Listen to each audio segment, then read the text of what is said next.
Hello and good afternoon, everyone. Welcome to the new episode of course, the Xbox Factor podcast. I'm your host, Mr. BoomStick XL, and it's Forza Horizon Day, folks. Finally, the day has come for everyone that has been waiting for it to drop into Game Pass. 12:01 last night, it dropped. We have some big numbers to talk about in sales. We have some big numbers that were reported by Xbox Era this morning. We also have confirmed numbers that there are over 3 million concurrent players as this podcast is going on. And folks, yeah, it's pretty impressive. But before we get into that, we do have some breaking news that is going to be it's got the whole panel in a tizzy trying Speculation to figure town. out. Yeah, it's speculation town, which of course we have the co-mayors here, and Zemi is going to be potentially joining that rank of mayors. There'll be a lot of mayors for this. But listen, let's get into the instructions. But let's first start with our very special guest. He is not someone you don't know, that you haven't heard before. He calls himself the guy that brings it raw and uncut. He does it every Saturday with Pong Soul on Living Split Screen. He's unapologetic, but he's definitely a content creator to keep an eye on. Please welcome Steel Rain. What's up, brother? How you doing? Ladies and gentlemen, what is going on? It is I am him, the one and only Steel Rain, one and a half of your Living Split Screen Morning Show, guys. And look, man, I'm just excited to be here. Again, I hit Boom last call just last night. Was like, hey, man, if you got some space, let me know. He sent that call out, and here I am, man. Look, I am Mr. Live Raw and Uncut himself, and I'm just here to keep that energy up, give you that authenticity, and just keeping it gaming, man. We got some fire topics to talk about, like Boom said, leading into it. Forza with 3 million players already. Ladies and gentlemen, I think it's going to be a fire show. With that to be said, though, let's get into it. Boom. Thank you for having me here. It is always a great time to be here within the kingdom. So Yes. Let's get to it. Well, thank you so much for being here, brother. Definitely appreciate you reaching out. And of course, obviously, with 3-Bit taking a bit of a hiatus due to a heavy work schedule, which will get the most handsome man in podcasting back soon enough. Let's introduce the cog that keeps this show running. Someone that may surprise someone with his very raw and uncut opinions today. Zemi Games, you were a little fiery in the green room. I hope you bring that energy for some of the topics we were talking about. How are you, man? How you been? Yeah, I might bring some fire. I don't know. I usually like to temper myself. Like I go all big in the green room, but then we get out here, and it's like I pull back a little bit. But no, man, I am super excited to be on the Xbox Factor today, man. More so now than probably any time before, because I've been so gosh darn busy, just like working on tons of different things, and this is a great 2-hour excuse to just like jump in and have a conversation about games and not have to work. So no, dude, I'm super excited to be here. Can't wait to talk about all these amazing topics, including the little snippet of news that we got in the green room from Pong earlier. Yeah. So really excited about that as well.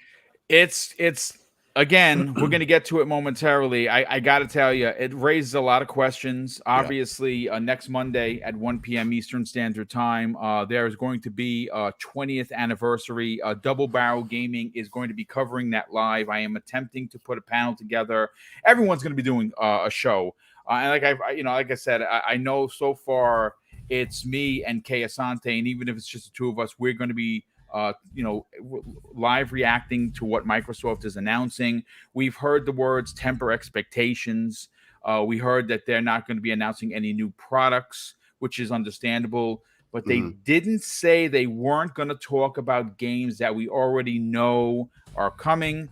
I would dare say that there's going to potentially be some Fable news.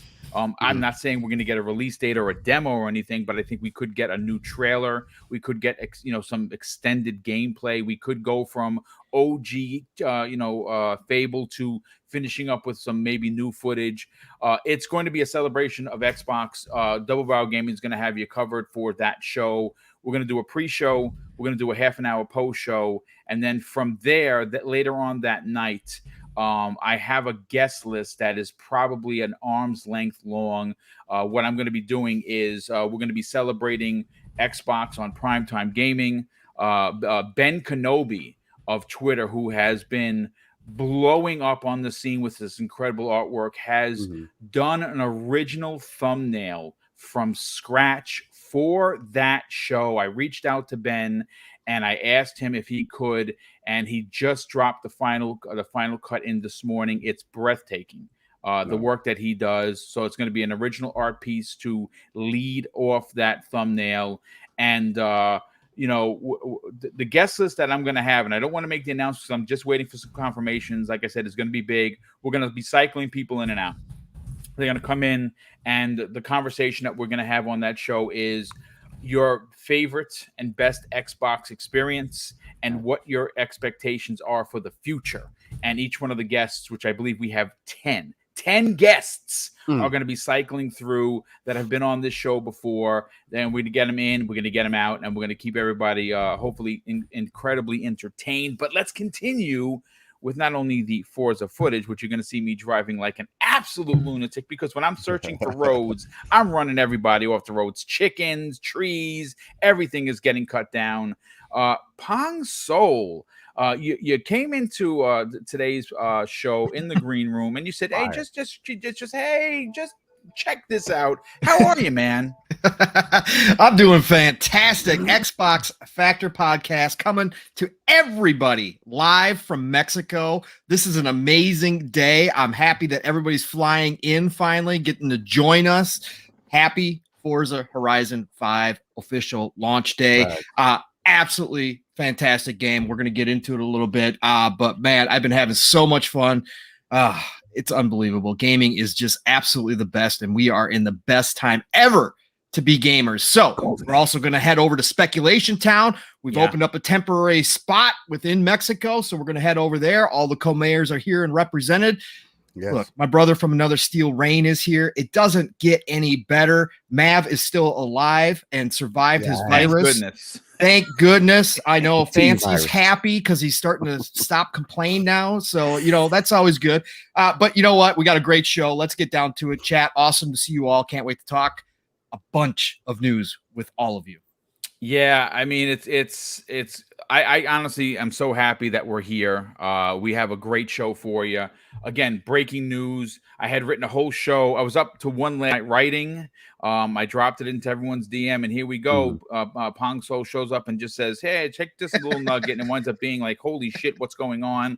But we will get to that momentarily. First of all, let's welcome in Boxenberger. First of all, how is your wife feeling with the broken foot? You missed last week, obviously, because you had to take her to the hospital. Hopefully she's feeling better, and it's great to have you back. Yeah, thanks for asking, Boom. Thanks for asking. She's doing better. The pain is a lot less. She walks around the house, at least without crutches now. So it just takes a while till a broken foot, broken bone heals, but she's not having any pain problems anymore, and that's the good thing about it. Good. Good to hear, and definitely good to have you back, brother. Thank you. And I want to apologize if you hear any coughing or sneezing. I'm still battling a little man flu. But I'm fit enough to come back. I wouldn't miss it again this week. I missed you guys last week. So I'm looking forward to a great show. Well, it's great to have you back, brother. And last and no way least, who's actually recovering from being under the weather himself, Mav, how the heck are you, man? How's the family, and how are you feeling? Hey, I'm doing a lot better. I want to make it sound as like so nonchalant and cool that being sick that Archimedes does. Hey, there's just a little thing. I'm here. Hey, everybody, what's up? Thanks for thanks for thinking of me. No, everything's good. I'm ready to have some fun on this show. Lots of awesome Forza stuff to talk about. And having a blast playing this game. So yeah, let's have at it, Boom. Let's get this thing started. Yeah, well, before we get into the breaking news that was brought to our attention by Pong, and of course, I did a post on Twitter. I definitely got to actually include Mario Pampa and, of course, Dr. Mo, who obviously has his own podcast. They talked about this last night. I completely missed it. I didn't see this. But before we get to that, Drawn TJ drops an outstanding $5 super chat and says, "Good morning, Boom and panel. Your show is going to help me through my workday." Well, dude, we're happy to have you here. Hopefully that it does speed up your workday, and thank you for the generosity as always. Quabini Gaming drops an outstanding $2 super chat and says, "Playing Forza 5 on my PC and on my Series S and loving it." Yeah, the Series S, we've seen pictures come out of Wandering Dutch from the Series S, and it is holding its own with this game. But folks, the best way we could describe this breaking news is to do this. As it was spoken to me, if you are in possession of a phone, go to Google right now while we're live on the air and type in Halo Infinite. You're not going to get a bug. You're not going to get your phone's not going to get destroyed. Do it.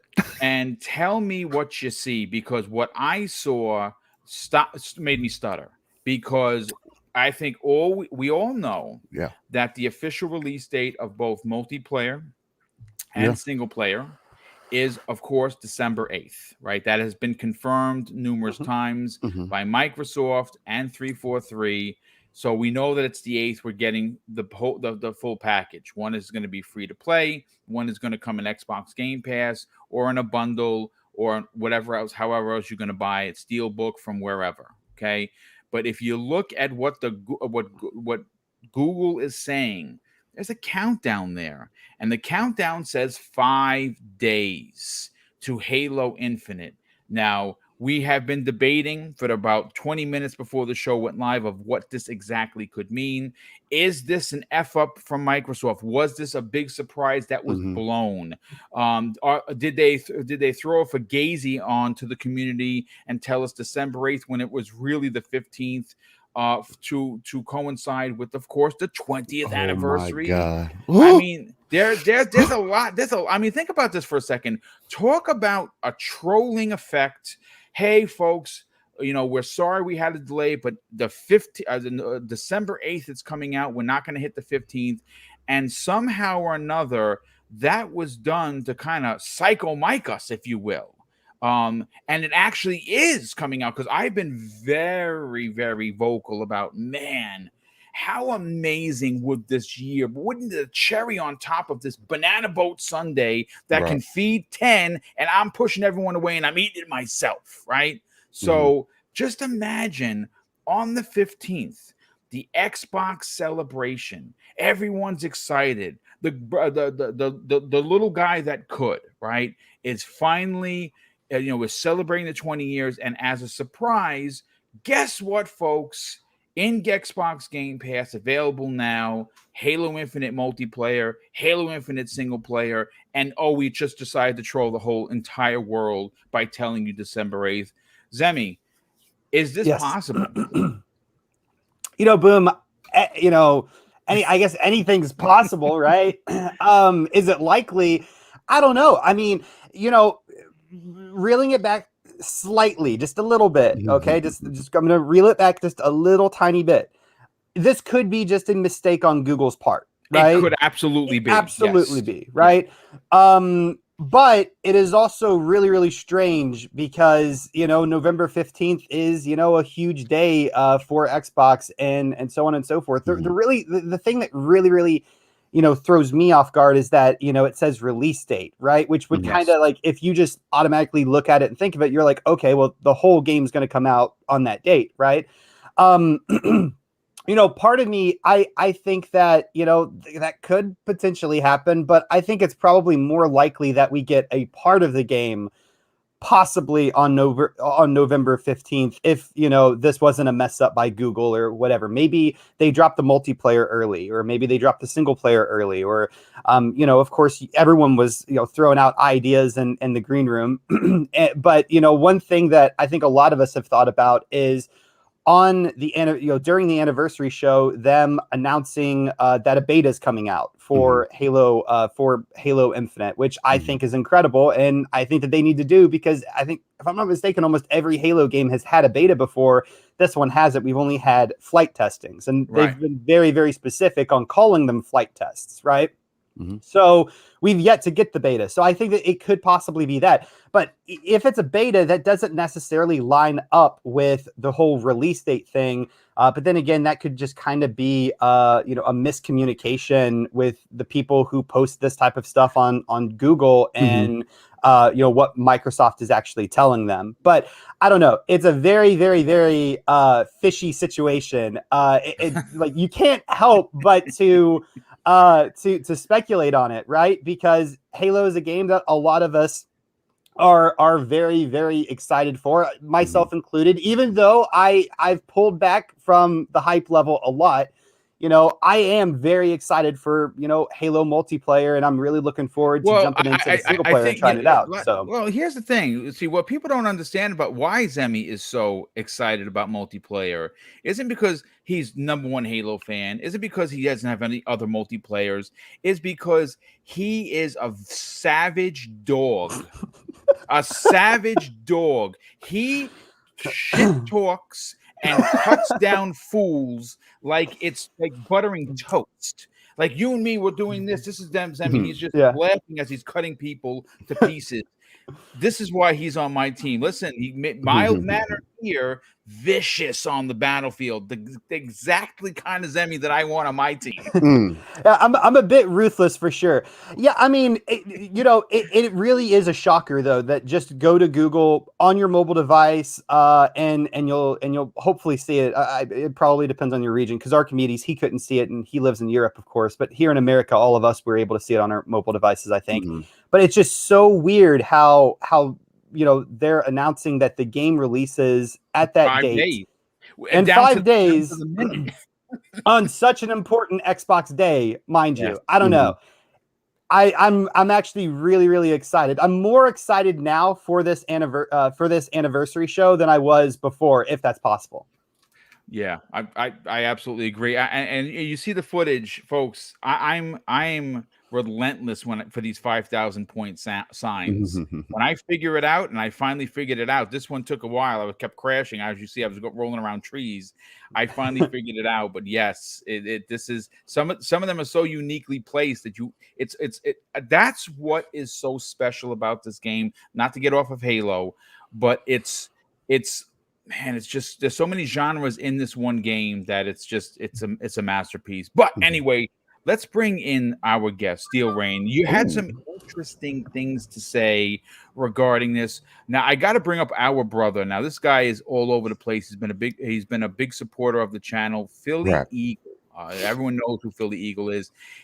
Where I'm trying to find him. My God, the chat is going so quick. He said something that was really interesting in his last post. Give me 1 second, folks. Let me just see if I can find it because Philly never talks shit. He's always here it is. He says the only way Halo Infinite drops on November 15th instead of the 8th of December would be if that date gets them into the Game of the Year voting. That's super interesting because I know a lot of people were saying, well, maybe Keighley will do some sort of an exception for December 8th. That's too far into it. So I don't see that. But I believe it's the 14th, 15th, or 16th. Where's the cutoff date in November, right? So maybe Philly's onto something here. But where do your opinions lie, Steel, in regards to? I mean, it's still up. I just checked it, and the countdown is still there, and it says release date. I know I'm not crazy. What are your thoughts? I saw some people making some excellent points in the chat and everything. I saw someone say, "Hey, well, Google might have never changed the release date from the original release date when they were anticipating it being on the 15th of November to try to fit that anniversary kind of mark." And I mean, that very well could be. I mean, Google has also gotten many other things wrong in the past. But I want to throw a big but out there because I do like to take that stroll through speculation town as long as the mayors give me the pass and everything. You have a golden ticket, my friend. Town. With that, when Pong gave me this news in the background, I told Pong straight up, I was like, hey, if they end up releasing Halo Infinite on the release date, on the anniversary, I should say, excuse me, on November 15th, I'm going to end up crying. because I'm not gonna know what to do with my life at this point. I've already just to give you guys just a spectrum of how excited I am for Halo Infinite. I haven't had these, but when you see that hot girl, or maybe it's a hot guy if you're into that, that's just around the corner, you're like, man, you get these butterflies in your stomach and you don't know if you really want to approach her or not. That's the feels that I get for Halo. And I haven't felt that since about Halo 2, 3. Here to hold you if when you cry. See, and now Boom's doing it to me. See, he's giving me the butterflies now, man. I just can't feel. I don't know what to do. But no, to be completely, to be honest though, it's one of those things that could really flip the industry on its head, right? You told everybody December 8th, and then if your game is ready, and that's a good point that Philly Eagle made, that you could put it in the Game of the Year talks at that point. Yes. Now, that's an interesting perspective, just because if they end up doing that, we had this conversation before where you can always set a release date that's further out and then you release your game early and then nobody can be mad about that. Right. So just taking that into consideration, there's just so many things to think about, to kind of just get your brain racking on, because why is that still up if it's not accurate? We know that the anniversary, that they're doing a show on the 15th. We know, we've been hearing some rumblings in the background that there's supposed to be something special there. We've had multiple people say, hey, you want to make sure you tune into the show. Can't say what it is, not going to hype up your expectations or whatever the case, but get tuned into it. So I'm super excited for it. Either way, I know we were talking about in the background a little bit. I personally think, and some of the other guys were saying the same thing, that it could possibly be a beta of some sort, just to stress test the service. I would be in agreement with that, honestly. Do I think that's going to happen with this being this close to launch? Not necessarily. I mean, they said that we're stress testing the service before. That's why they had us play against those bots. They said the bots are basically double to triple the capacity as normal players would be. Yeah. So I'm pretty sure they got plenty of data for that. Either way, I think Halo's going to have a problem on release day, as far as server stress and everything. But we'll see, man. The 15th is an exciting time, and again, I'll be in my bed crying, curled up in a ball if it releases that day. It's funny.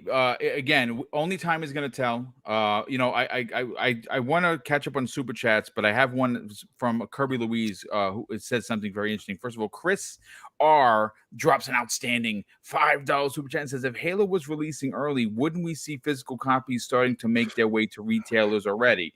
And of course, then that's a fantastic, which is an amazing point. It is 100%. It could be, and it could be in the back. It could be in the back rooms. It could be in the stock room, just sitting there. That happens. And Kirby Louise then follows that up with a very interesting post he drops a $5 super chat and says, early release really seems like a bad idea. Mm-hmm. Don't forget that when Sega tried that with the Saturn in the US launch, and retailers were pissed. And I remember that they literally they were like, oh yeah, it's out right now, and you just you went and bought it.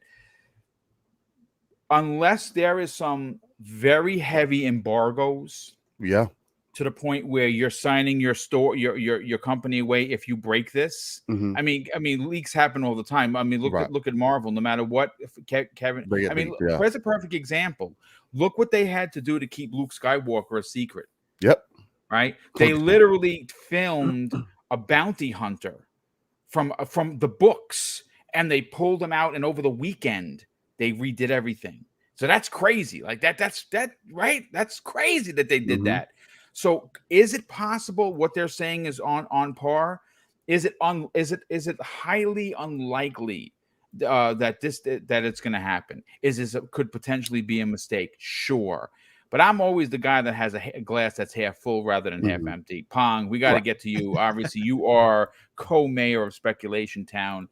This is pretty incredible news, and what I think is more incredible is how it just seems Microsoft is just piling it on right now. They're just Phil and the team just have to be laughing at the industry because they are just piling it on, win after win after win after win. Now, could there have been some bumps in the road? Sure, absolutely.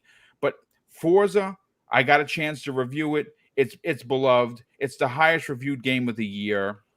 It's got 3 million players. We're going to get into that story on how that's a big number for the first day, as opposed to Forza Horizon 4, and how long it took for them to get that number. But where do you fall in regards to this? Could this actually have been one of those mistakes that we weren't supposed to know about? Because, man, just imagine if Microsoft trolled the entire planet, how big of a deal this would be. Just imagine for the stories. Oh, Phil talks about it after it's all done. Yeah, well, we knew the 15th, but we kind of wanted to, get everyone, keep everyone's expectations and surprise you, and surprise, here it is. I want to see the book written about this if this comes to fruition. What are your thoughts? Yeah, it would be absolutely stunning if they were to try to pull something. It would be like world breaking. It would be, and it would be even funnier that Google was notified and they did this ahead of time without anybody from Microsoft pulling it back and kind of letting everybody guess if this was what was happening. That would be another whole story. This is something fun to talk about, and I think that we are for sure going to get at least one surprise on Monday. I know they've talked about the temper of the expectations, but there have been enough people. Jez Corden, he said specifically, you're not going to want to. He said it, and when he was on the Xbox 2 with Rand, you do not want to miss this show. Right, and I was just about to bring that up. Yeah, because whatever his source, he said the source that told him that was somebody that had zero reason to lie, and it was one of his trusted sources. And so he said that for sure that raised his eyebrows, right? That got his interest peaked.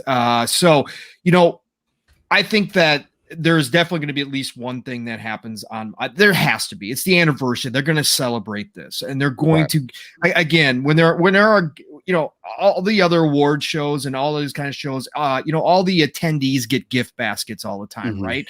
So my, Xbox, Microsoft, they have to give all of us some type of gift basket for showing up and watching this celebration of the anniversary is how I look at it. And I think that's going to be in some form or fashion with Halo. There's been other hints out there. Other people have talked about this. There's a lot going on. We know for a fact that some in the media are already playing portions of the campaign. IGN has already talked about, Ryan McCaffrey's been able to access 4 hours of the campaign. So this game's ready to rock and roll. Now, how they go about doing this, right? So sure, they could shadow drop this thing on the world on November 15th, blow up everybody's vacation plans that they've taken already. It would, employers. Holiday season is over. I know. Employers would be absolutely irate because there'd be people calling in sick nonstop. They could do that, right? I just don't think that realistically that's the plan, the whole game being dropped on the 15th. Now, going forward, Zemi and Steele both touched on here, there's other ways they could do this. And I think the multiplayer from what we played in the flighting obviously is ready to rock and roll. It was ready to rock and roll last year, according to all reports. So they could do more with that multiplayer. Like Steele said, they could certainly do a beta. I said that, just call it a beta, roll it on out, have it open for everybody that's subscribed to Game Pass and Game Pass Ultimate from here until release. Can I jump in real quick? Because I actually thought about this. That super chat was amazing that he added that. We would see retailers with physical copies, right? Right. So multiplayer is free to play. 100%. So imagine if they just did an early access of that and released that on November 15th. It's free to play. Everyone can download it. You don't even need to have a physical edition for just multiplayer. That's a good point. Right? Correct. So absolutely. Yeah, no, that's certainly a possibility. And we've heard, we got word, just this past week that somebody found the early access version, which could have been a testing thing. There's a lot of different explanations for that, but we just saw this with Forza Horizon. Now, how far out do you want to give early access is the question. There's a lot of people who love to play the campaign first before they hop in the multiplayer. Now, do I think that there would be people out there complaining and throwing a fit if that were to happen because Phil said, no, we're launching both at the same time. Yes, I think there would be. However, do I think people would get over it real fast by being able to get their hands on the multiplayer? Yeah, I think that would also be okay. I don't think that those complaints would last very long. How, again, it's just which way do they want to do this? They could just simply give us another flighting. They could certainly do that as well. Do they need to? No, obviously not. But would it be another nice little surprise gift before the launch? Yeah. Absolutely. Of course it would be. They could add to it, right? They could open up, the majority of the maps. They could be really go full force. They could stress test the servers like Steve was talking about, have as many people jump in as possible in all types of scenarios, playing all different types of gameplay, and make sure those servers are up to spec as much as possible. Again, launch day, nobody's going to be ready for that. Okay, nobody. Again, Forza Horizon 5 did the early access, and it was struggling last night, right? It was struggling, right? There was some issues last night, and they already had 1 million people playing, right? So they knew what was coming. So I think that all these things are a possibility. What I am sure of is whether or not this Google thing has anything to do with anything. At the end of the day, on Monday, I think we get at least one big surprise. I think that Halo fans are going to be happy come Monday, no matter which way they go with this. Yes. I'm me, Boom. I'm always the guy who would love to see the incredible happen, right? Just the absolute out of the blue, the absolute bomb drop, right? Yeah. I would love to see how that all went down.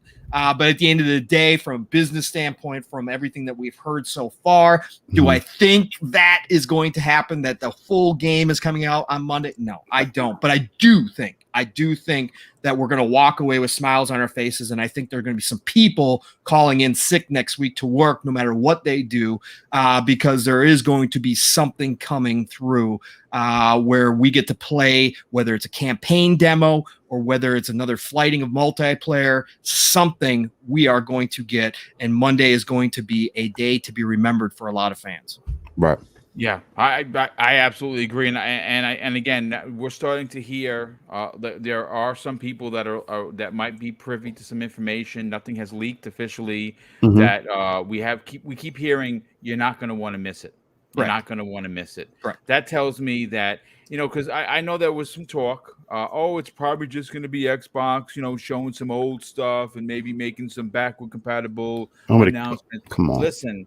If you think that they're only going to come there with, with like little things to celebrate 20 years, then obviously you don't care about the brand, because they're gonna, again, they're very specific with their wording, the way they say things, and they said there were not going to be any new game announcements. Right. So in that conversation, they never said, well, we weren't going to talk about Fable or Avowed or other games that are coming. Those have been announced, yeah. Right.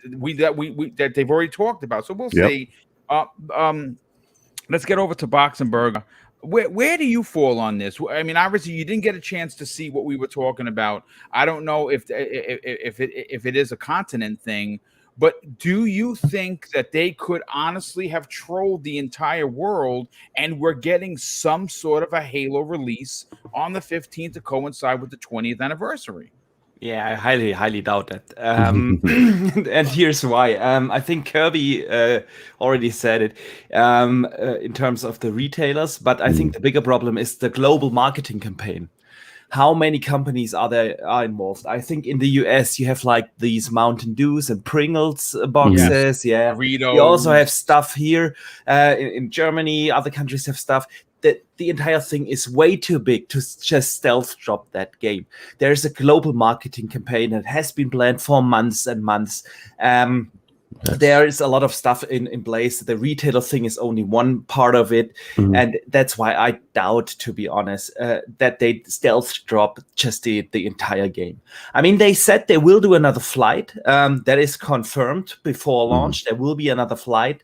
I would be truly surprised if they wouldn't announce that flight during the anniversary event. And I bet it's the weekend right after the event.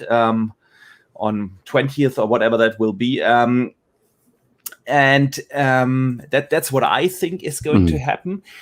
I also think that they will start to roll out the full marketing campaign, because so far we have gotten that one trailer with gameplay, and we have seen that one tiny trailer with the Banished, and that's about it.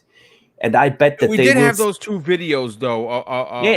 Those were the 2 I was referring to. Yeah, but that's not the full thing. I think there is a bigger thing coming.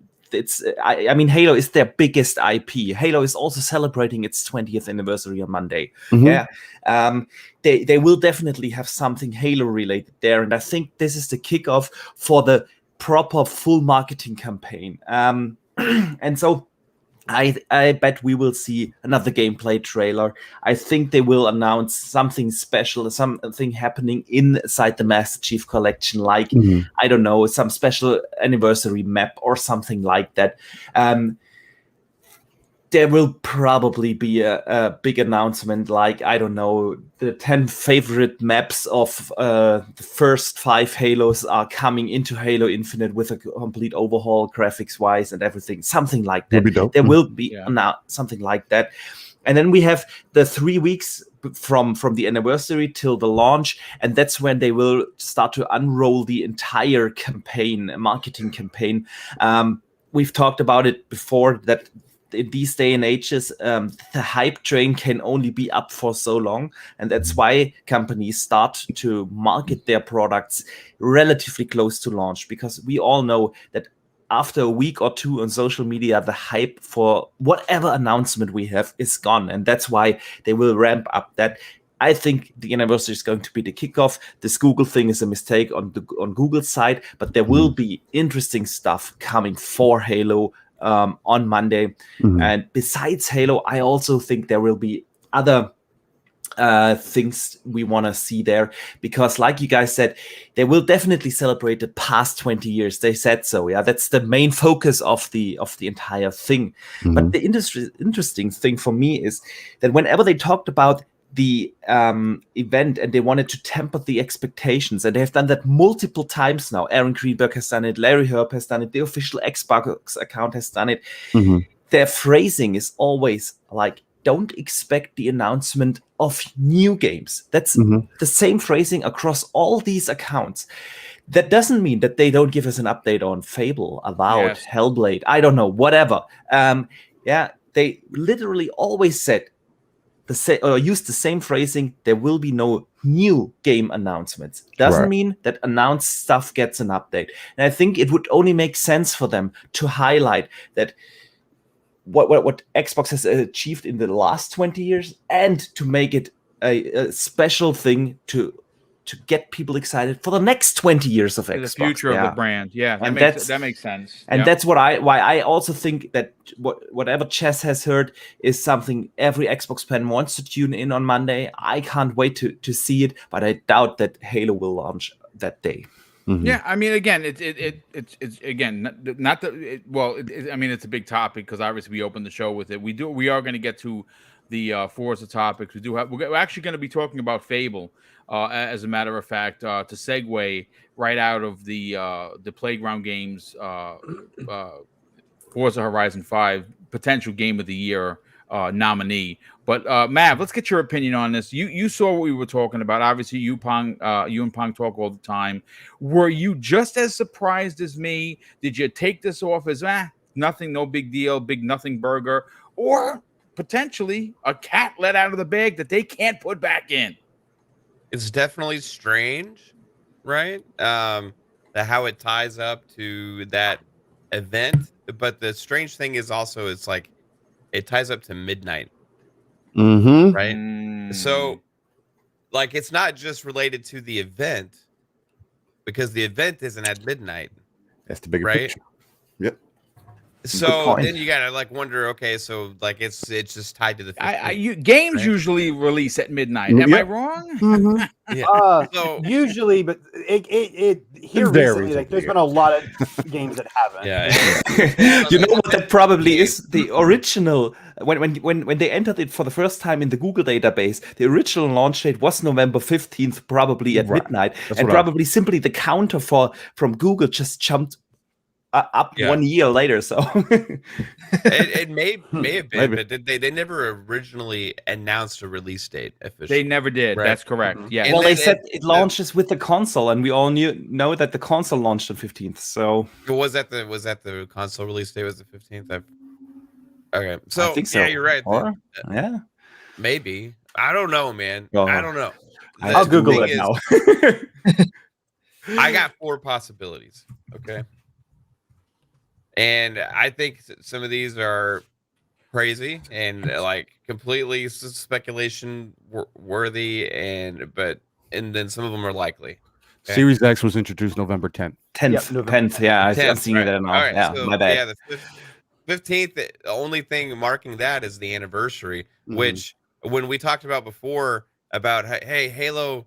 Obviously, when it was like a kind of saying that it wasn't going to come out sooner than later after the delay, it was like, okay, it just makes sense for the 15th, right? Everything just like makes sense for the 15th. And when they announced the 8th, I was shocked, Right. because Me too. the only thing I could think of that the reason they would choose December the 8th was that they absolutely needed every ounce of time possible for the campaign, because it just, why not release it on the anniversary, right?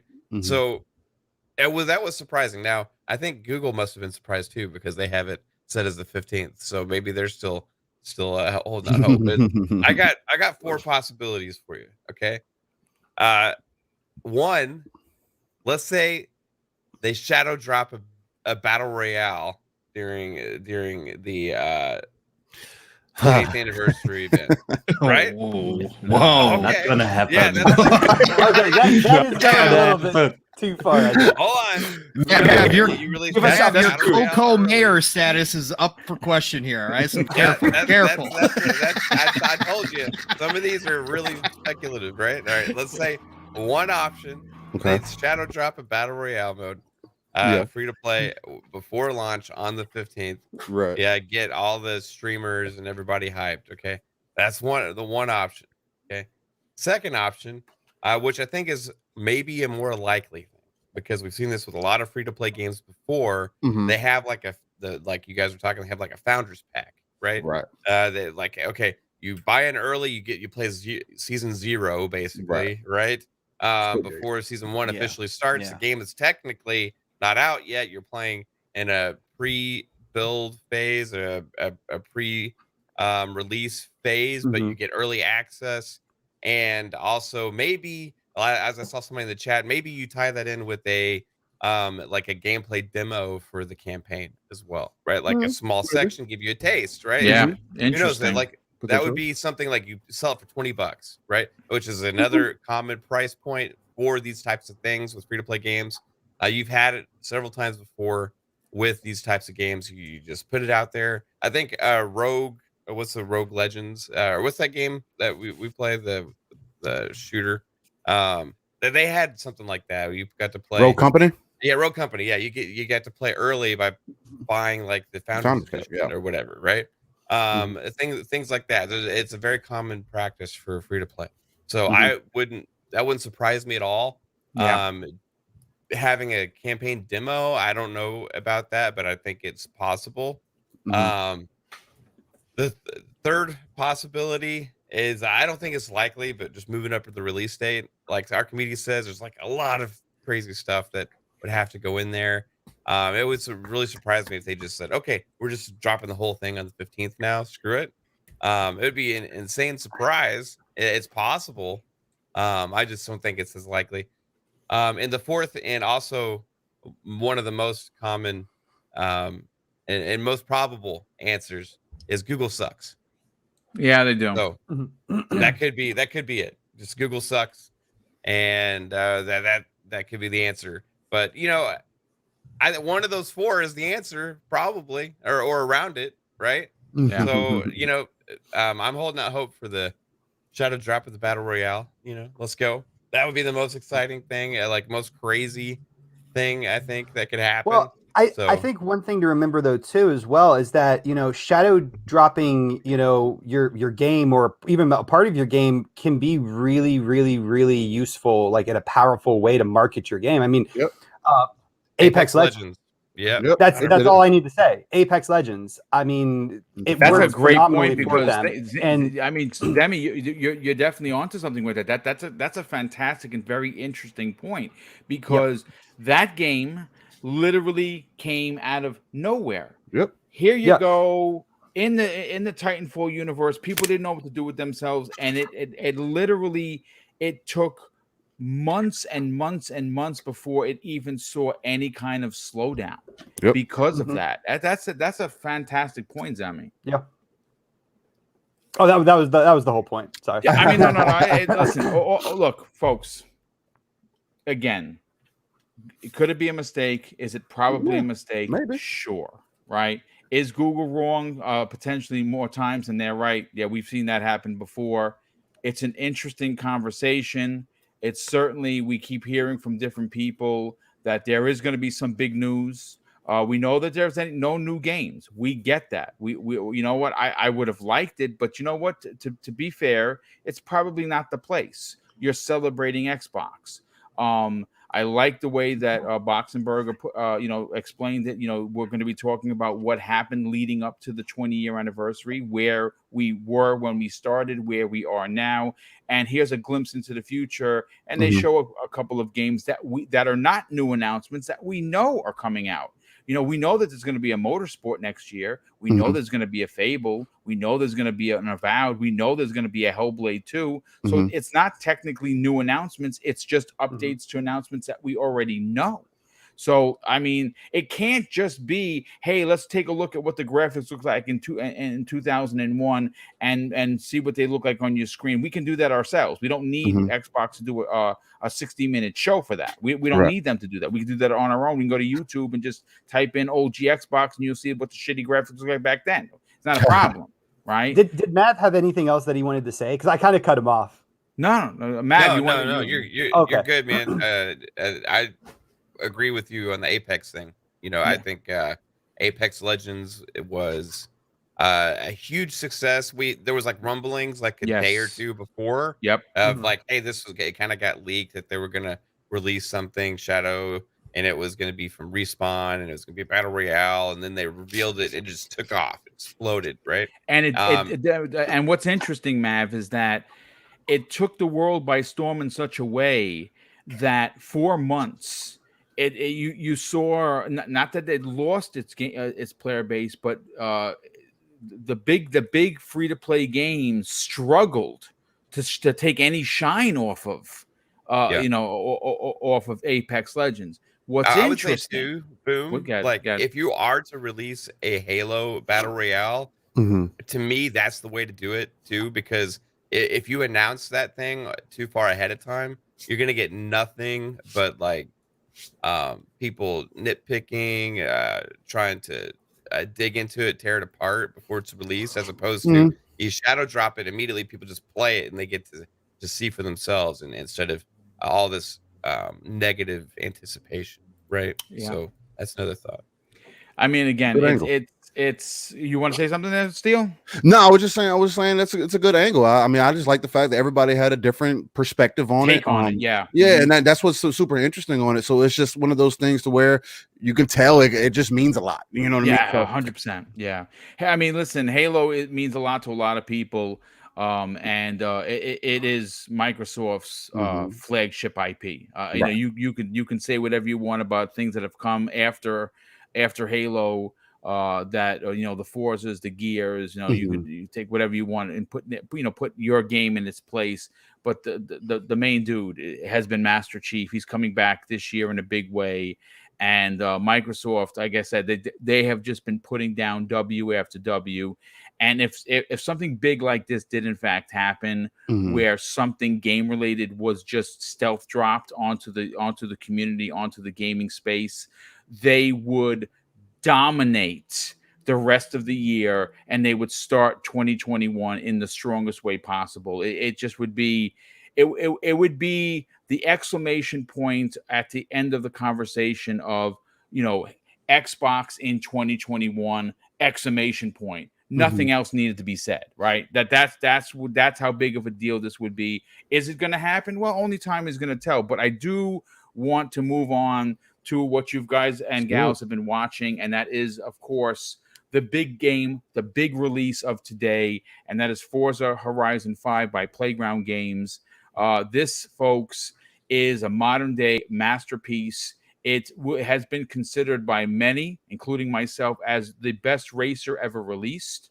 I would even dare say that it triumphs and surpasses OG like Burnout 3. A lot of people consider that to be their messiah of racers, right? You can take the first Need for Speed, which is still my favorite of them all, and that's Most Wanted. Still my favorite Need for Speed of all time. I wish they would just remake that one. Yes. Just remake that one. Yes. Don't do anything to it. Just leave it alone and just give me Forza-like graphics, and we're good. I'll play the game all over again. 100%.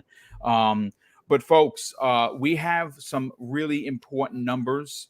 It was reported this morning by friends of this show, my personal friends, the incredible team over at Xbox that were reported on YouTube that they have sold through 2 million copies of Forza Horizon 5. Why that's an interesting number. Some people are like, wow, it's only 2 million copies. Yes, that may be the case, but it just launched technically. What's more interesting is that Forza Horizon 4 took an entire week to get 2 million sales, and that's just going to show you. And Zemi had said something that was very interesting. It was confirmed that 1.5 plus million players bought either the $100 edition or paid the $45 for all the extras because they were going to get it in Game Pass to have to play it early. That's saying something. That tells you that the reach of this game is far more than, it's just another Forza, which we've heard many circles talk about. But it's the number that of concurrent players, which it could potentially have grown a million by now, right? Because now the whole world is awake and everyone's playing it. As this show went live, folks, 3 million players, concurrent players on a racing game. Folks. That is a big deal. Zemi, I want to get to you, but before I do, let me catch some of the super chats. Good friend, generous friend of the show, LMNOPO, drops an outstanding $5 super chat and says, I'm just dreaming here, but what if Xbox lets you stream the campaign on cloud for like 4 hours, and then you wait to play the actual native game on release? Dude, I would fall over on my chair. I would literally fall out of my chair. I love it. Drawn TJ drops an additional $5 super chat and says, you guys got me excited. Dude, I mean, what's not to be excited about, brother? It's Halo. It's Master Chief. It's a new way to play Halo in regards to multiplayer, and we're getting a new story that involves the Banish and potentially the return of the Flood. I mean, there is a lot to get excited about. Mackay Ford has become a new channel member. Mackay, thank you so much for that. That's very kind of you. Welcome to, of course, Double Barrel Gaming. Dave Ramos drops in a very generous $5 super chat and says, given the recent rumors, Fable has been in development for over 4 years. And I believe, he says 4 years, but it is in fact over 4 years. Seems entirely possible we could hear more of that. Or does that take away from Halo? Nah, dude. I think that Fable wouldn't take anything away from Halo. It's such an important franchise and has been for years, and the release of the new one I think is going to be as important to the brand as Halo and Forza. I really think that it has cemented its place as being And again, we've only seen a CG trailer, so we don't know what the game is actually going to be. But we're going to get into a Fable topic as soon as we're done with we're talking about Forza.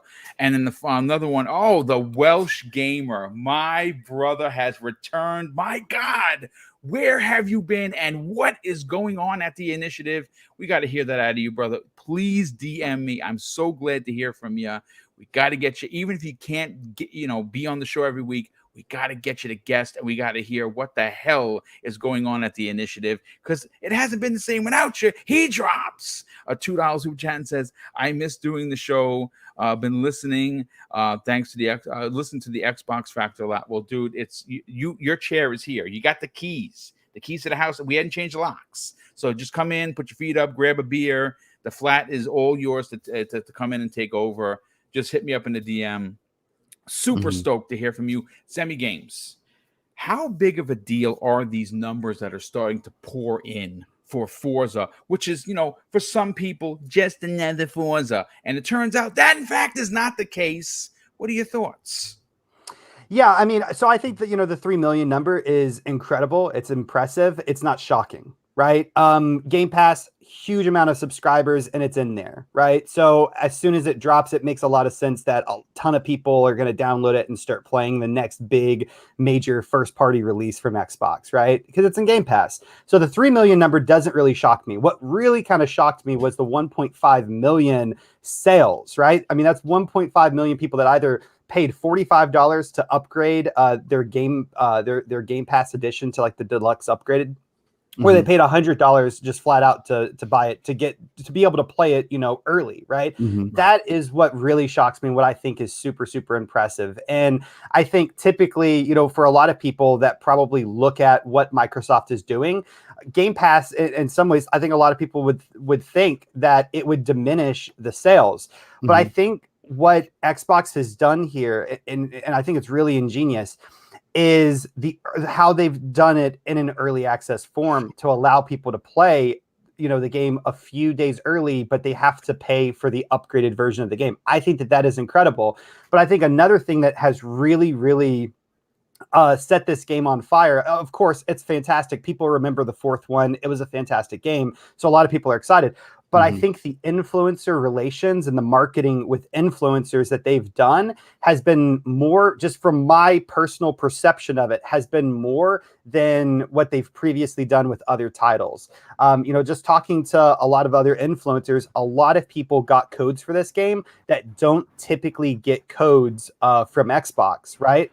I'm one of them. Yeah.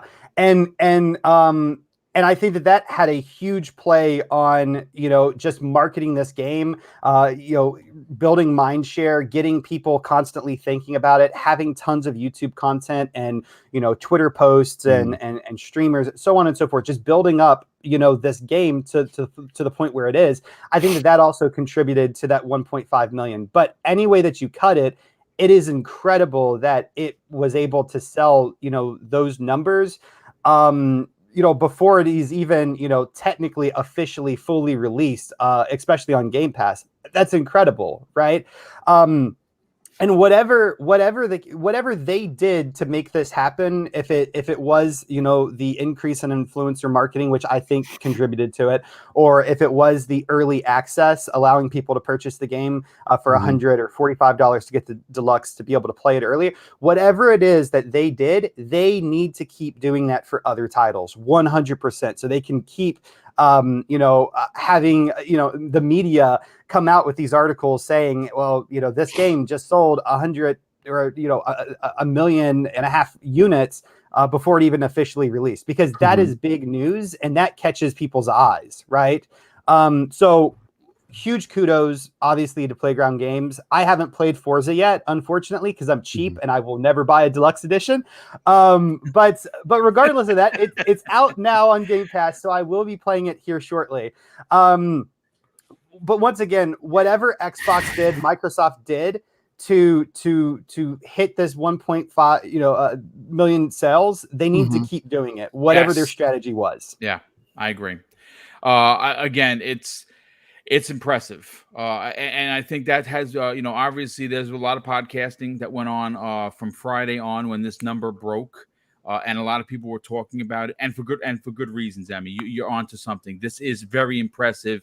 It does set an incredible precedence as to what we expect from Microsoft and their first party. Obviously, we've heard many people say, and include I've even said it. This has become finally a showpiece for your Xbox Series X, right? Mhm. And in regards to what Zemi was saying, and with influencers, like I said, I mean, I reached out to Xbox. I have and I specifically wanted to be in the conversation to review it. I've worked with Microsoft in the past. We obviously had Larry Herb on the show, so I do have a relationship with them. And because the channel is positive, and because I was privy and asked if I wanted to do the review for Gears 5, which of course I did, and was even complimented by Rod Ferguson himself, who told me personally that he was really moved by the review. I have a report, so I still feel lucky to have been a part of the conversation. But you're right. I saw a lot of people getting these codes, and I think they need to continue that to get more influencers that actually enjoy the brand. See, that's the thing that gets a little skittish sometimes, because sometimes I see people getting codes that have gone out of their way to dump on Xbox, and I know Xbox is trying to win them over or win them back, but some people are just miserable bastards, and you just can't win them back, and they're always going to be that. I'm so happy to see so many of our peers get review copies for their sites, for their channels, for their podcasts, and get out there and tell the people how amazing this game is. So Zemi, you're definitely onto something for sure. Steel Rain. Let's get to you, dude. Obviously, this is an impressive feat. This is the 5th entry into the long-running franchise. Some people can say and suggest that maybe it's getting a little long in the tooth. And they have proven, Playground Games, they have proven to us and all the gamers, and maybe even all the naysayers, that they're not done yet. Right. I've said this before, and I'll say it again. I'm actually nervous for them. I don't know how they top this for 6, to be honest with you. But what are your opinions on these impressive numbers coming out of today's release? I gotta lead right off of what Zemi said. The most important piece is definitely going to be the 1.5 million that have already invested their time, put their antes up, and have been already loving the game. Me and Paul kind of talked about this in the background too, where this kind of opens up a perspective on what could happen in the future for other titles, having this early kind of access and it being available to people, along with the Zemi also made an excellent point about the confidence that Playground Games had, more so than the multiple early access copies that were given to people.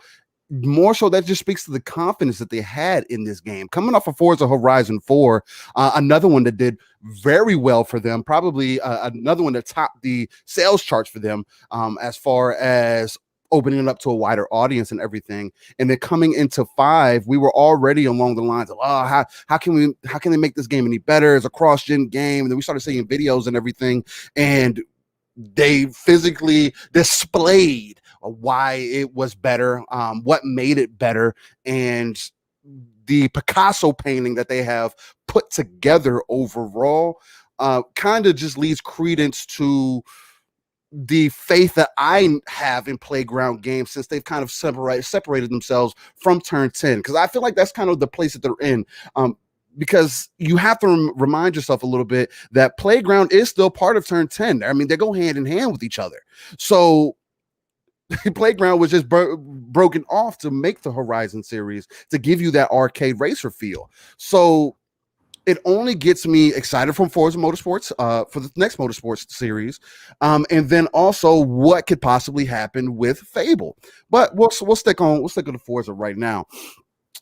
To see as many people as excited as they've ever been for another IP that people said that was dead in the water, that nobody has interest in. Nobody wants to play racing games. Nobody wants to drive around a map. You can't do anything else.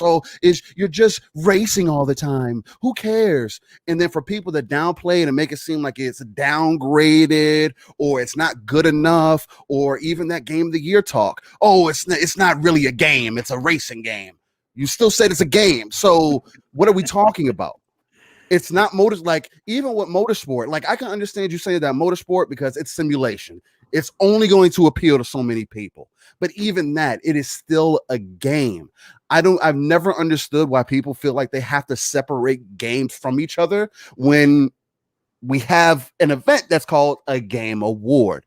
So my biggest thing is that people are finally kind of opening it up and realizing that Forza has kind of taken the mantle as far as the racing genre goes overall. I made a funny post, I want to say earlier in the week or about a week ago, that I was getting into this back and forth with someone, and they had brought up GT. And I was like, oh, well, GT was great for when it came out, and I love GT and everything. But let's be honest, when was the last time GT was relevant? So probably 3. Well, we did some little bit of research, and it actually happens to be since Motorsport 1. After Motorsport 1 release, the decline on Gran Turismo has been downhill. Yeah, been nothing but dude, a downward spiral. 100%. And it doesn't help that they're known, and talking about Polyphony, Mhm. they were the lead dog. And, Yeah. and what has hurt them over the years is the unbelievable delays that have come to hurt them. That and the competitiveness, right? Yes. We always complain about, you see, well, I'm not going to say we, but people always complain about competition and then never recognize competition when it comes to certain areas. And that's what gave me this worry or some worry about Forza Horizon and how they can take it to the next level. Obviously, with what they have done, they have more people than ever have said, man, I'm not a racer. I don't like playing racing games, but man, I'm having a fun time playing this. Right. That speaks volumes enough for me. Yes. Because it is already hard enough, like Dirt 5. For me, Dirt 5 was not enjoyable. I did not like it, but I'm also a Forza fan. As soon as I popped in Horizon 5, I was like, yeah, this is why I didn't like playing Dirt 5. Personally, not saying that Dirt 5 is a bad game. Again, to each their own. It was solid, but overall, they have, again, with Playground, demonstrated why they are the king of the genre. Yeah. And it is crazy to me that people are still trying to downplay it or don't want to see the potential of what Xbox has created within this ecosystem. Because, again, there's so many amazing things happening with not only with Game Pass, but also just on the Xbox side of things, that with just the racing game being able to stand out, just kind of leaves credence on where things can go. Again, yeah. I'm going to continue to stand on the hill. I feel like Game Pass is going to end up with 50 million subs around January 15th to 2022. Yep. I'm going to stand on that hill. Forza has already given me strong credence for that. All the hype behind Halo has already given me credence for that. And the only reason I say this is because not that long ago, again, people said these IPs were dead and nobody cared about them. Yes. And they're getting more love than ever before.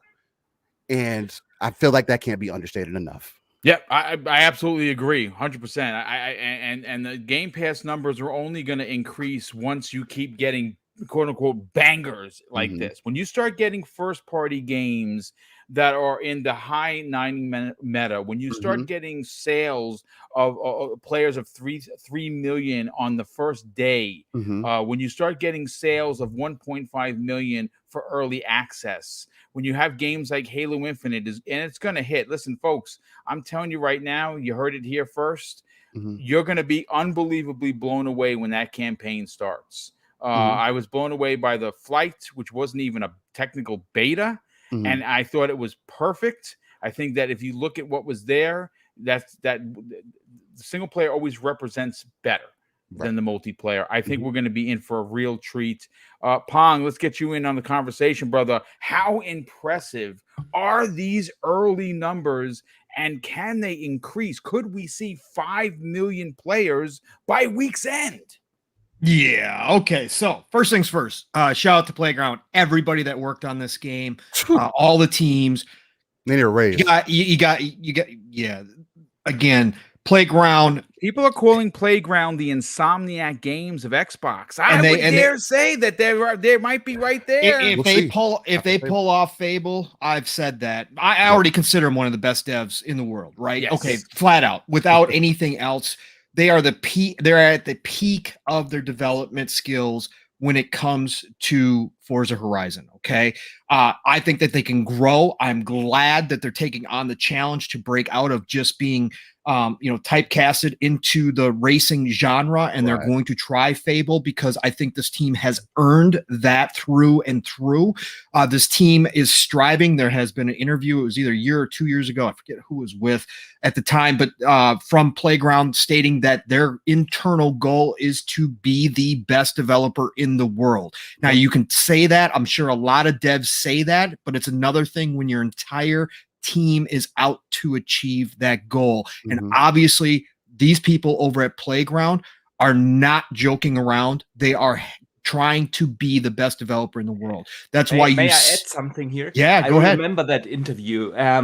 It was around about the time when they were acquired from Microsoft. Was it that long ago? Okay. Yeah, it was that long ago. Okay. Thanks, the studio head got asked something like, what was one motivation? And then he said he talked to the leadership team within Playground, and they sat down and they said they want to become the best video game developer in the world. And what do they need to do to become that? And the funding and resources and technology from Microsoft is the thing that helps them to achieve their goal. And with that unified opinion from the leadership team within Playground, they went to Microsoft and said, yes, let's do this acquisition. Let's do it. That's perfect. Thank you, Boxenberger. I appreciate that, man. I can't believe it's been that long ago. I thought it was within the past year or two. I appreciate that. So I think that that's what you're seeing, the results here. They could have easily just reskinned 4 in Mexico and called it a day, and it would have sold, right? Because obviously they are all hands on deck they got 2 separate teams, but they are, obviously focused on Fable as well. And that's going to be a critical part of their history when it's all said and done with what they do with Fable, obviously. But they could have simply reskinned 4. 4 got, 4 was already great. A lot of people had preference to 3 because of location. And so obviously they could have done that. But what they did is they went back to the drawing board. They said, how can we take this cross-gen game and make sure that on current consoles, on the series consoles, we take full advantage, and obviously on PC as well, full advantage of the new tech, and go ahead and push the game even further when some people don't believe that it can be done, myself included. I wasn't expecting to see this dramatic change, right? So what they did is they actually they got the tech, they did this lighting, the skyboxes. Obviously, we've seen how they've scanned in the environments and created something that at times can be almost photorealistic when you're looking at it. Of course, we were all blown away with the early lead up, the trailers that came out and the gameplay that they showed. And then we knew that we had something different here. Yes, at its core, is it the same game? And I think that's a point that also needs to be brought up. If it isn't broke, don't fix it. Okay, period. There's a lot of people out there would love to see changes within Forza Horizon, say it's getting stale. Look, this proves flat out you don't have to do that. If you've got the formula down pat, sure, can you make tweaks here and there? Sure, can you add things here and there? Absolutely, but do not change the formula that has gotten to this point. And I think they went ahead and ran with that. And then after we saw the hype start to increase, I think that's why you're seeing these numbers. Also, another point is, you ask why you do cross-gen still. Everybody just wants to see the current gen stuff, right? Everybody just wants all the devs to move to current gen and call it a day.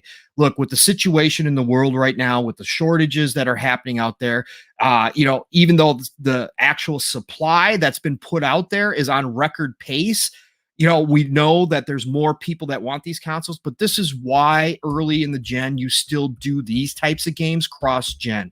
These numbers are coming from a whole lot of different places.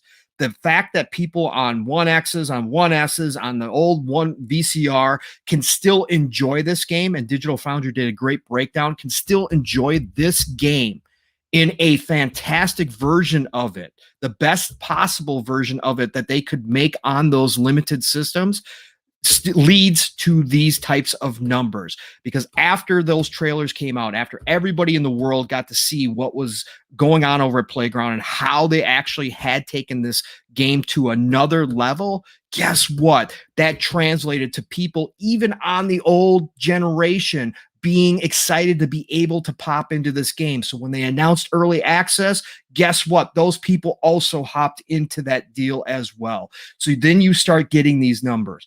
The last point is Playground does something, and I've talked about this on other shows. Playground does something like everybody's been talking about. Yeah, it's just a racing game. No, it's a lot more than a racing game. There's a lot of genre blending in this game.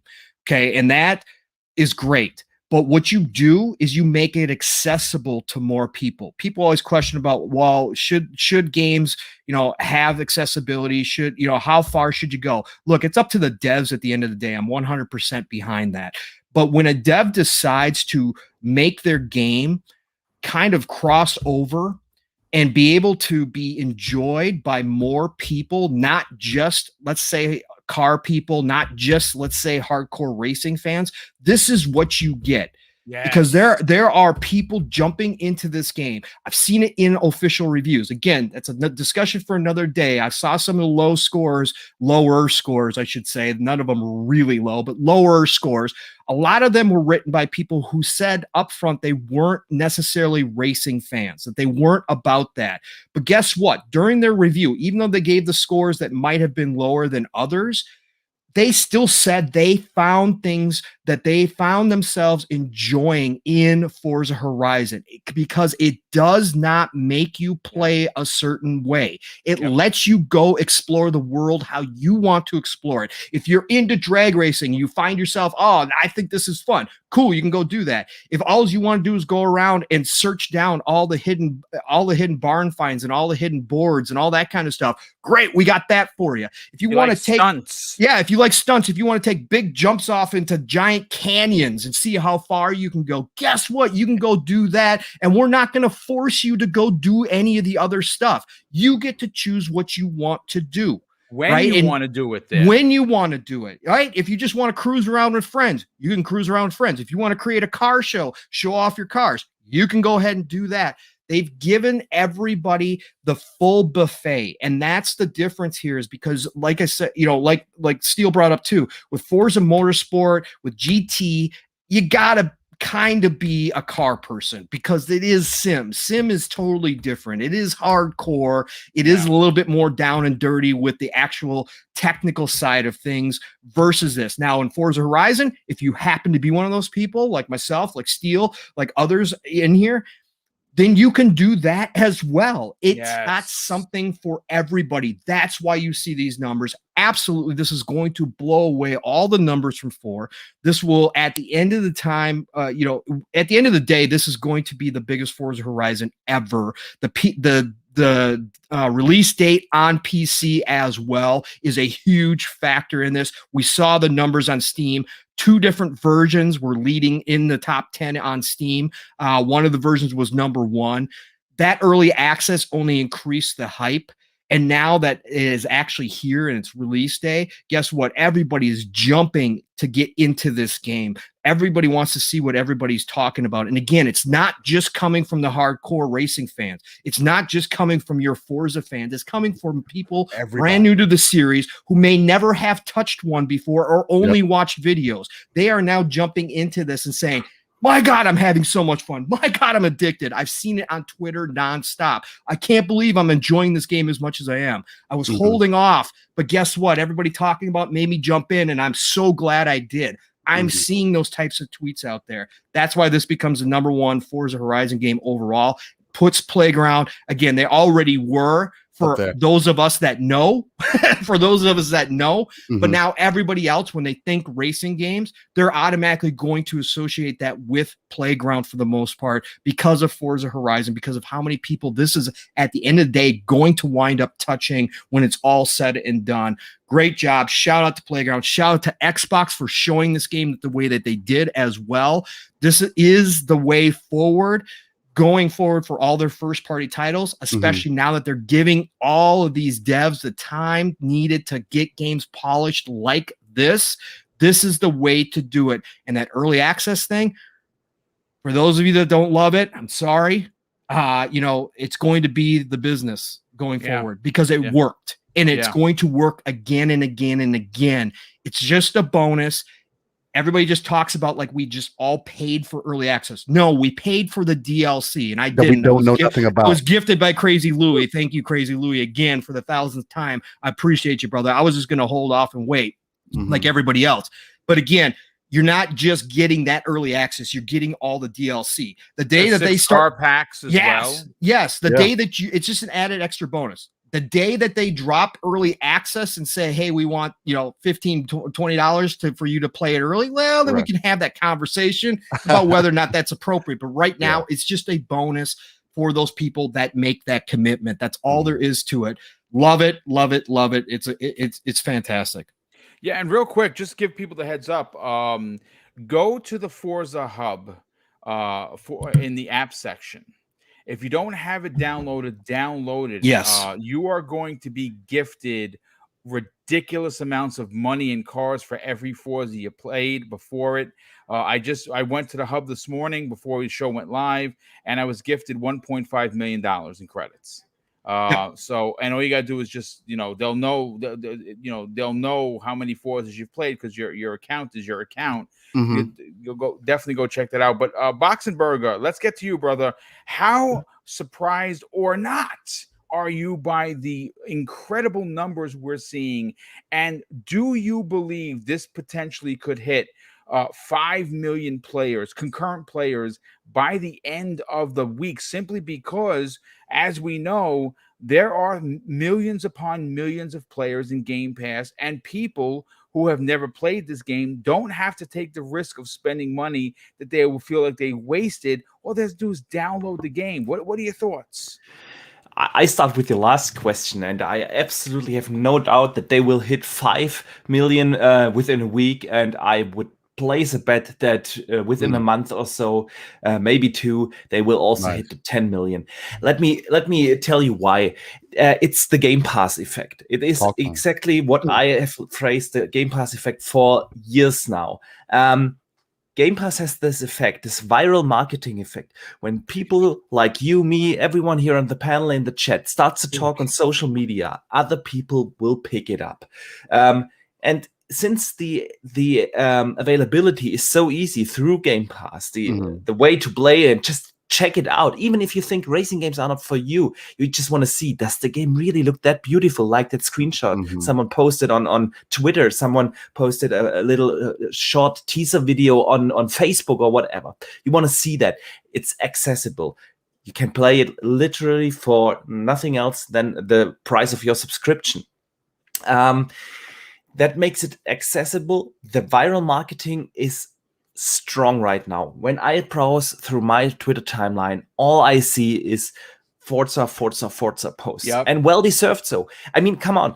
Call of Duty launched a couple of days ago. I have not seen a single post about Call of Duty from anyone. Someone said that to me. I'm like, wait, it did? Yeah. Someone DM'd me about this. And I said, what? Call of Duty is out? Wait, what? And I mean, come on, that's the biggest game of the year traditionally, yeah. Right. And nothing. It really gets overshadowed by that Game Pass effect, yeah. And actually, that viral marketing works. I was just like Pong. I wanted to wait. I said, no, come on. I don't want to spend the $45 to get the early access. You're cheap like me. You can just go ahead and say, we're cheap. We're cheap. But then literally like 3 hours after the early access, I was browsing through my timeline and I said, no, I can't do it. I can't wait for another 5 days. Almost said it. It's funny you say that because real quick, shout out to our brother Kay Asante in there. He's obviously in the chat. He kept seeing me post after post after post, and he was like, damn you, Boom, I have to now get involved. But he actually paid for it through his Microsoft rewards, which is nice. Hello, that's how you doing? Yeah. So yeah, you see what I mean. Yeah, this stuff works. And And thanks to Game Pass, it is so accessible now. We don't know how many Game Pass subscribers are out there. Some number in between 20 or 30 million, something in between that. Let's just for the sake of argument say we have 25 million Game Pass subscribers out there. How many of those just want to give it a go? Just try it, check it out. It doesn't cost them anything to just check the game out. So I have zero doubt 5 million, 10 million will be the numbers we will see over the couple of the next weeks. And that's the one thing. The other thing is about the general success of the game and the thing how it is received by the media, by influencers. It is super well received. I mean, the game got an extra year of polish. Yeah, usually the Forza Horizon series has been on this 2-year cycle. Yeah, this time it's been 3 years. Yeah, I can't believe that it's already 3 years that we played Forza Horizon 4 through Game Pass, by the way. I think this was the first big Game Pass day and date release, if I'm not mistaken. But back in the days, Game Pass wasn't that big. Yeah, they didn't have like 25 million subscribers. So yeah, I'm glad they got that extra year. They got that extra technology. It really shows you what a little bit of extra time and a little bit of extra funding and maybe also a little bit of access to know-how to technology within the Xbox Game Studio roster can actually help elevate a game. Because when we look at Forza Horizon 4, that game already looked insane and everyone was thinking like, how can they improve upon that? And for them to be able to make really such a significant jump in the graphics section, the performance section, and basically everything, is just outstanding. And it shows you what can happen to Game Pass, to Xbox Game Studios in that Xbox portfolio when they are given the funding, time, and resources to do whatever they want to do. I actually uploaded a video today about exactly that topic. It's going live to the public tomorrow. It's available for the channel members already, but there I go a little bit more in detail about that fact, how they actually got new technology in that game and how they share the technology across the studios. But the thing for me really is, I'm not surprised that we are getting these high reviews. And I truly, truly hope that when it comes to the Game Awards and the Game of the Year discussion, that this game at least will be considered. I'm not saying necessarily it needs to win, but given what Playground Games have done over the last, let's say, 5 to 7 years for the racing genre, for the arcade racing genre, the open world racers, is just amazing, and they would definitely deserve a nomination. Because I've seen that narrative that you guys have talked about. It's just a racing game, but come on, show me another open world game that has so much detail in its open world. There's around every corner something to discover. It's not an empty open world. You guys said it. I think Pong elaborated very well. There's for everyone something in there. Yes, it is always racing to some degree, but you can do stunts, you can do drag races, you can do just photo mode. I played like probably 4 hours already of photo mode. There's something for everyone in there. And to show me another open world game that has so much diversity in its gameplay elements. Show me another open world game that has so much to discover, that is so non-linear in how you can actually play it. Yes, is there an actual story behind it? No, it isn't. There's no story in the typical sense, but that doesn't mean it shouldn't be nominated for Game of the Year. Because I put out a thread on Twitter about that, I think on Friday or Saturday, and the only guys that said no, it shouldn't be nominated for Game of the Year, their argument was always because it lacks a story. Game of the Year needs a story. I would hardly disagree. There are multiple levels to gaming outside of story. For me, it's always gameplay. For me, it's immersion. For me, it's the most important factor is fun. How much? If you don't mind, I mean, they have Yeah. an award for that. It's called best storytelling or something, right? Yeah, exactly. I mean, that's what that is for. The Game Award Yeah. isn't, like the game. And let's of not the year forget is important for Overwatch story. won. And Overwatch's Oh, story is nothing. Very good point. Yeah. Very Crazy. good point. Yeah. Journey won as well. Yeah. Portal. Yeah. So Talking, there, yeah. there you go. There are enough examples out there, and I think given what Playground Games have accomplished with the design of Forza Horizon 5, they would definitely deserve a nomination. I don't know whether they need to actually win. They would definitely deserve it. Not saying that, but at least the recognition of a nomination is something I think they should deserve because the game is simply awesome. Mm-hmm. I couldn't agree more. I think everyone has really knocked this particular topic out of the park. Let me catch up with some of the super chats. First of all, Smitty Smith bringing us back to church once again. He drops a $5 super chat and says, "Shout out to the panel in the chat. Also, it's fantastic to see the Welsh gamer here. Indeed, it is. There, Zemi. Obviously, Zemi became a part of the show when the Welsh gamer was here, and obviously the Welsh had to take a step aside. COVID, his wife is a nurse and everything, but we definitely got to get him back on here for sure. Danny Passion Official drops an outstanding $2 super chat and says, "Try Forza Horizon 5 on the Xbox Series X in performance mode and thank me later." That's exactly how I am playing. And it's glorious. Drawn TJ drops an additional. Mav, we're gonna get you, brother. Don't worry. We haven't forgotten Mav. Drawn TJ drops an additional $5 super chat. Says the only other car game that will come close to Forza is Test Drive Unlimited Solar Crown. It comes out next year. I mean, I haven't really been excited for Test Drive for years. Like I used to really look forward to that game. And obviously it kind of fell off the map. But if it turns out that it's good, I'm all there. Mav, let's get your opinion. You're a numbers guy. You're always into the big numbers. How impressive is 3 million on launch day? It's extremely impressive, and like everybody said, the 1.5 mil before launch day is even crazier, right? I think it's just going to continue to build and build because this game is only gaining more hype the more people that play it, right?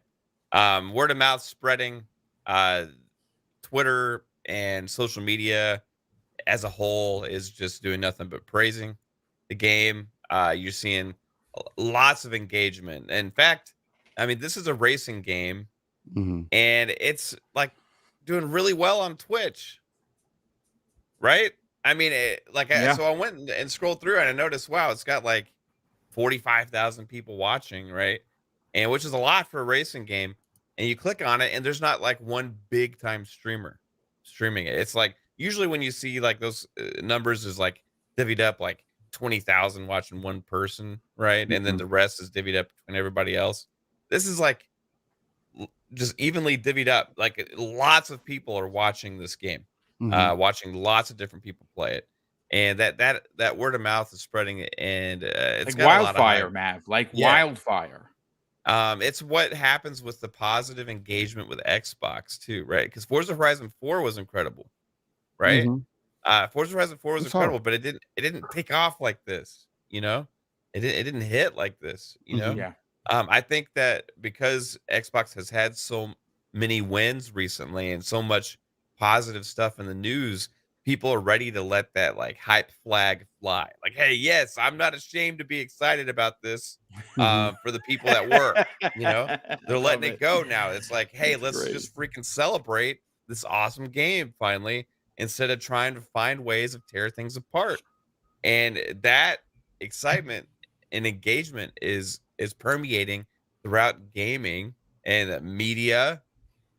Hey Mav. Hey Mav, Yeah. you made that great point last night on WBG in the chat, and Dirt highlighted. So speak on that. The difference between last gen and current gen, and what that means when it comes to something like this. Like you were just kind of hinting at it right there. But yeah, I think it's a great point, and I really loved it when you made it last night.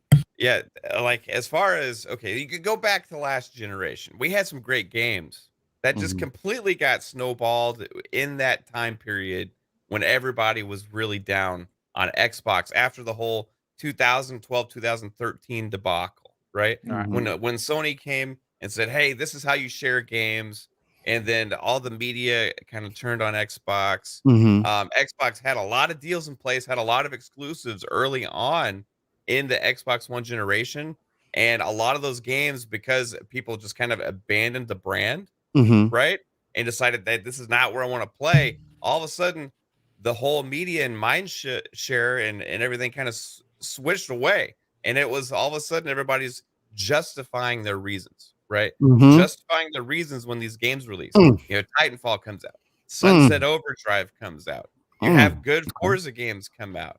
Rise got a 6. Rise, yeah, got a 6, right? So a lot of these things, and it's like, hey, let's find way, like let's look at all the negatives about this brand instead of the positives about the brand, right? Whereas in that, be honest with you, a lot of it is on Xbox's own doing because of their failure in marketing at the time. Their failure in marketing and setting a clear way forward at the time. Even back in 2013, they didn't know what the heck they were doing. They didn't have any answers to all the questions. People were asking questions about DRM. People are asking them questions about how is this going to work. They're like, "Hey, I don't know yet. We're going to figure it out by launch." You know, that's my Larry Herb. You know, and he's like, "Hey, we can't just turn it off. We can't just hit a button." You know, and then all of a sudden they switch, and it's like, okay, wait, they are switching because they spelled doomsday, right? They knew it was going to be over if they didn't switch gears. It affected them the entire generation. You had games like Gears 5, Forza 4. You lost deals with exclusive with publishers and other companies. And when the good games still hit, even if they reviewed well, guess what? There wasn't a lot of hype and excitement out there because people were in that mindset of it's brag on Xbox time, right? This is not that day and age anymore. They've flipped the script starting around the time with the One X and when with Phil Spencer taking over. They've been building up this positive momentum. It's taken time.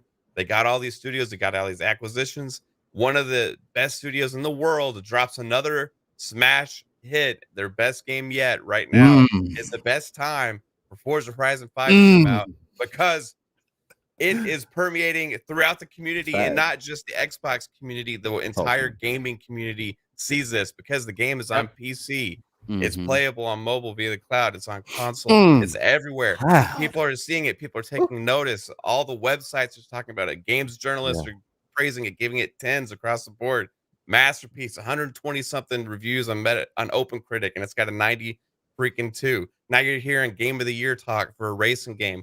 It's doing well on Twitch. You're seeing all this stuff, and guess what? Halo Infinite's right around the corner. Yeah. This is the new Xbox, right?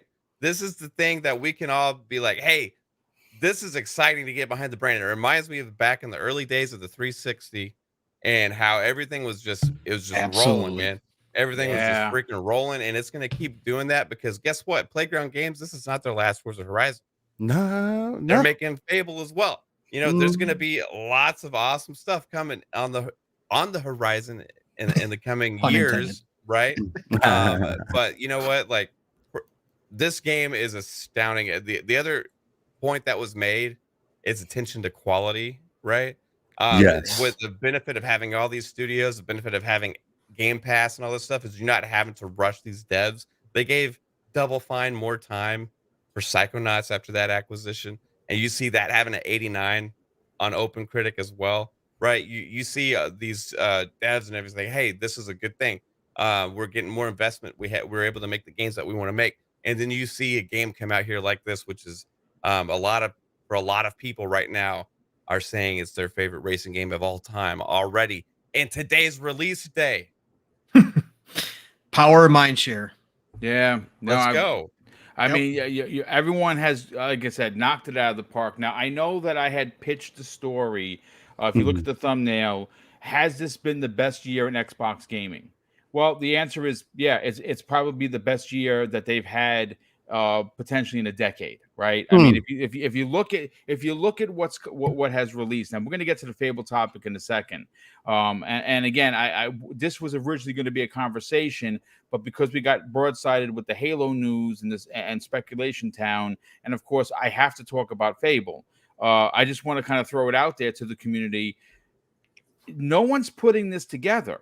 Forza 5, Halo Infinite, Psychonauts 2, Age of Empires 4, Flight Sim. Holy shit.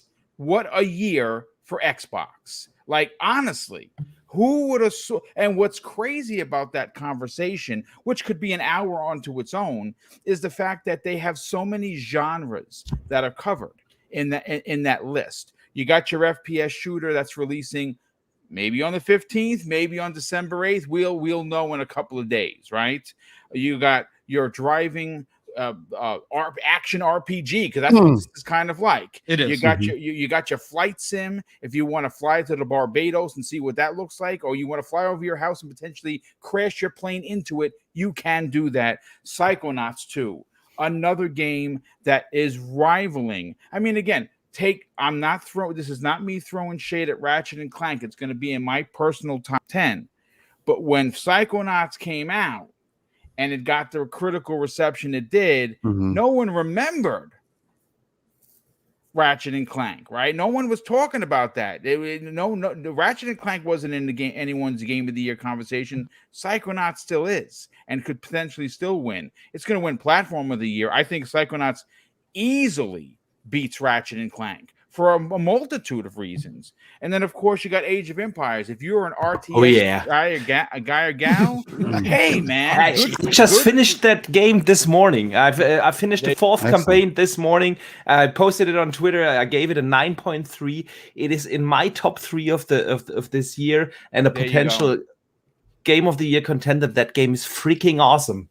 And there you go, folks. Right. So I mean, and you're mentioning all these first party games, right? Not even third party. But we're not even touching on the magic that was all the incredible third party games that dropped into Game Pass day and date that we didn't even have to pay for. What about the indies, Zemi? Yeah. Incredible. So nostalgia aside, because I love the 360 generation. Nostalgia aside, I think this year is the best year for Xbox ever. Game Pass was crazy this year. Yeah. I mean, again, great. I mean, that's a wonderful point, Zemi. I think you're onto something. As a matter of fact, I had it in the notes talking about second party, third party, what's in Game Pass, and all of the incredible indies that have dropped. I mean, Death's Door was originally an Xbox exclusive. Now, it's launched, or it has launched, or will be launching into the PlayStation Network, which is great for those PlayStation players. But I mean, you still have the Ascent. Now, you can say whatever you want about the game having troubles or not. I thought it was a 9 out of 10. I've loved every minute of it. And again, the list just keeps going on and on and on. How many incredible experiences. So I agree with you, Zemi. I think you're onto something. I think this would be an amazing end of the year discussion, honestly. Yeah, you know what? And we will eventually get to that. As a matter of fact, Boxenberg, I don't know if you're ready to announce anything, but you got something special coming that I'm going to be a part of. I cannot wait to be a part of that. I'm honored that you asked me to be a part of that, and I'm looking forward to it for sure. But listen, we have about 17 or 18 minutes left for the show, and we got to talk about Fable. So now you're asking yourself, well, boom, we don't really know about Fable, right? We don't know much past the trailer that we got. But my God, after seeing this on your screen for almost 2 hours, could you sit back and say for a millisecond that you have any doubt that team at Playground isn't going to deliver the best looking and playing Fable in the history of the franchise? Now, again, some people are going to say, well, it's not the same team, Boom. But their Playground game. Shut up. It's the same freaking team. They're just split. One's doing a racing RPG, and the other one's doing a chicken kicking RPG that Zemi can't wait to play. Right. So it's one team under one roof. They're all working, and I'm sure that once this is done, some of that team is going to move over to Fable. Or my question, quite simply, and this is for the chat, this is for the illustrious panel. Where are your hype meters with Fable? Zemi, go first. Go first. Yes, Zemi, I'm dropping you right into the cold water. What does Forza Horizon 5 and its incredible reviews, quality, sound, technical prowess, advancement towards over the last one, where does this put your personal expectations for Fable? I'm still trying to find it. I can't see it all the way up there. Right?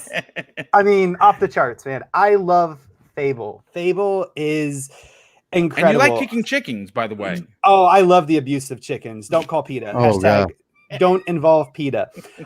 Yeah, I love just absolutely just slaughtering chickens in Fable.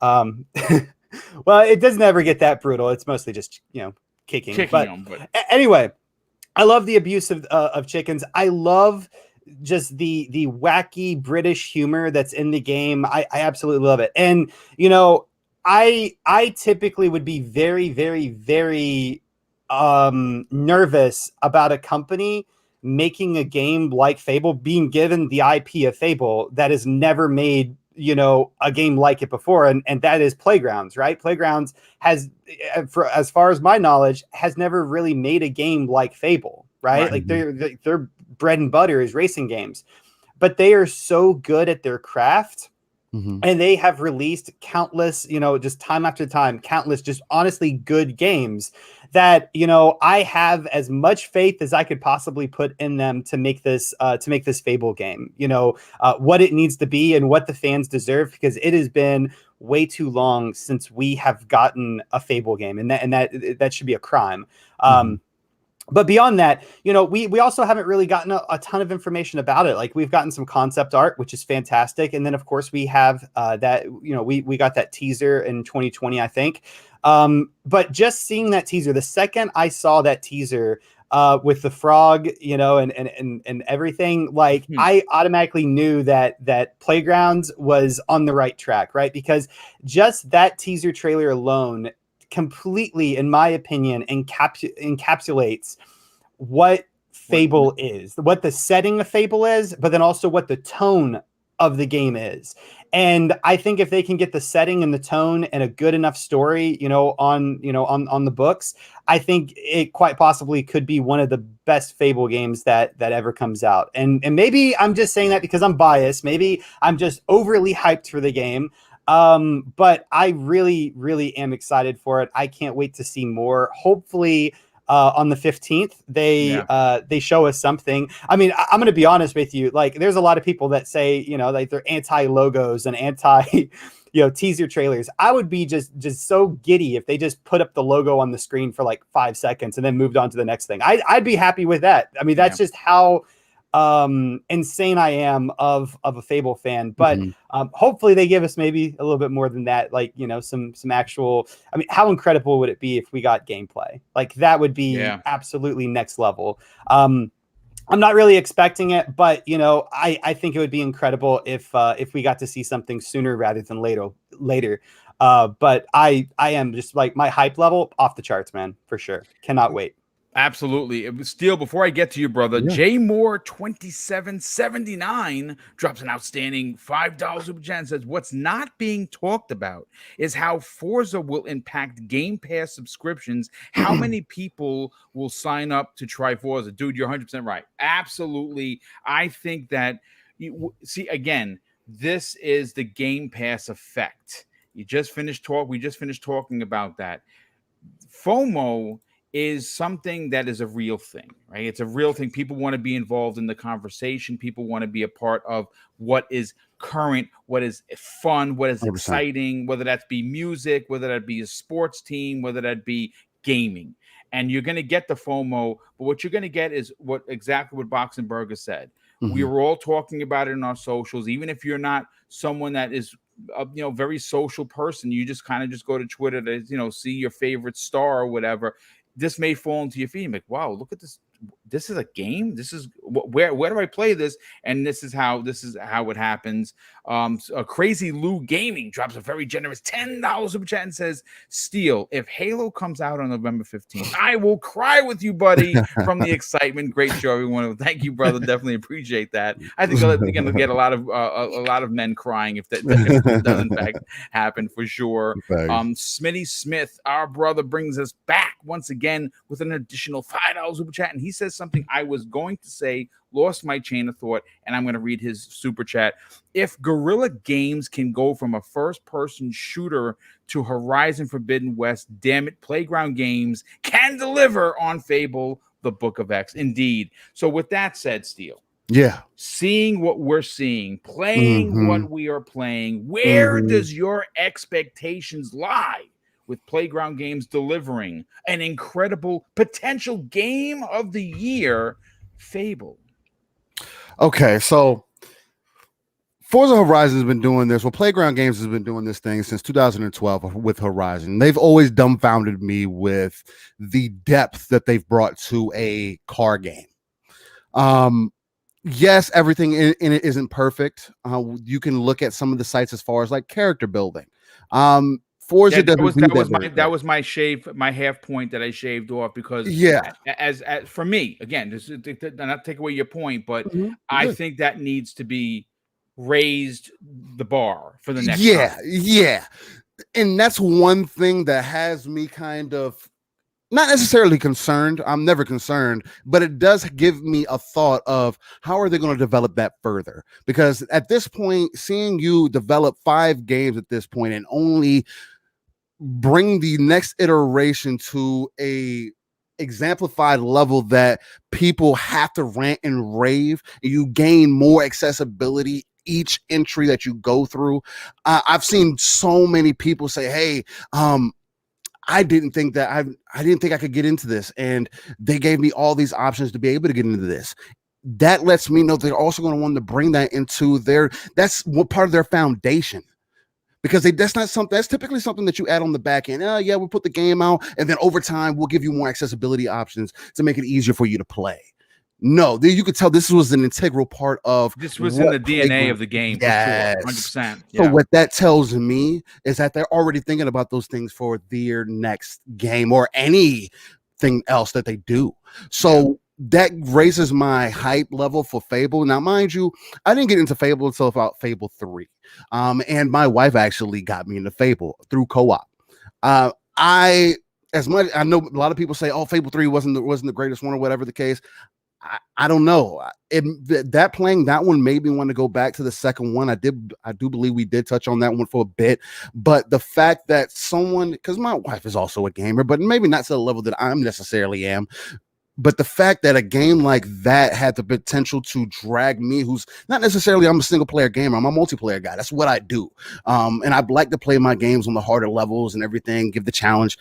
And to have that in everybody's asking for, third person action adventure game, it might not be over the shoulder, but at least it's going to be an action adventure game with magic, mythical beings, in the comedy that they're able to bring out within that game. Again, another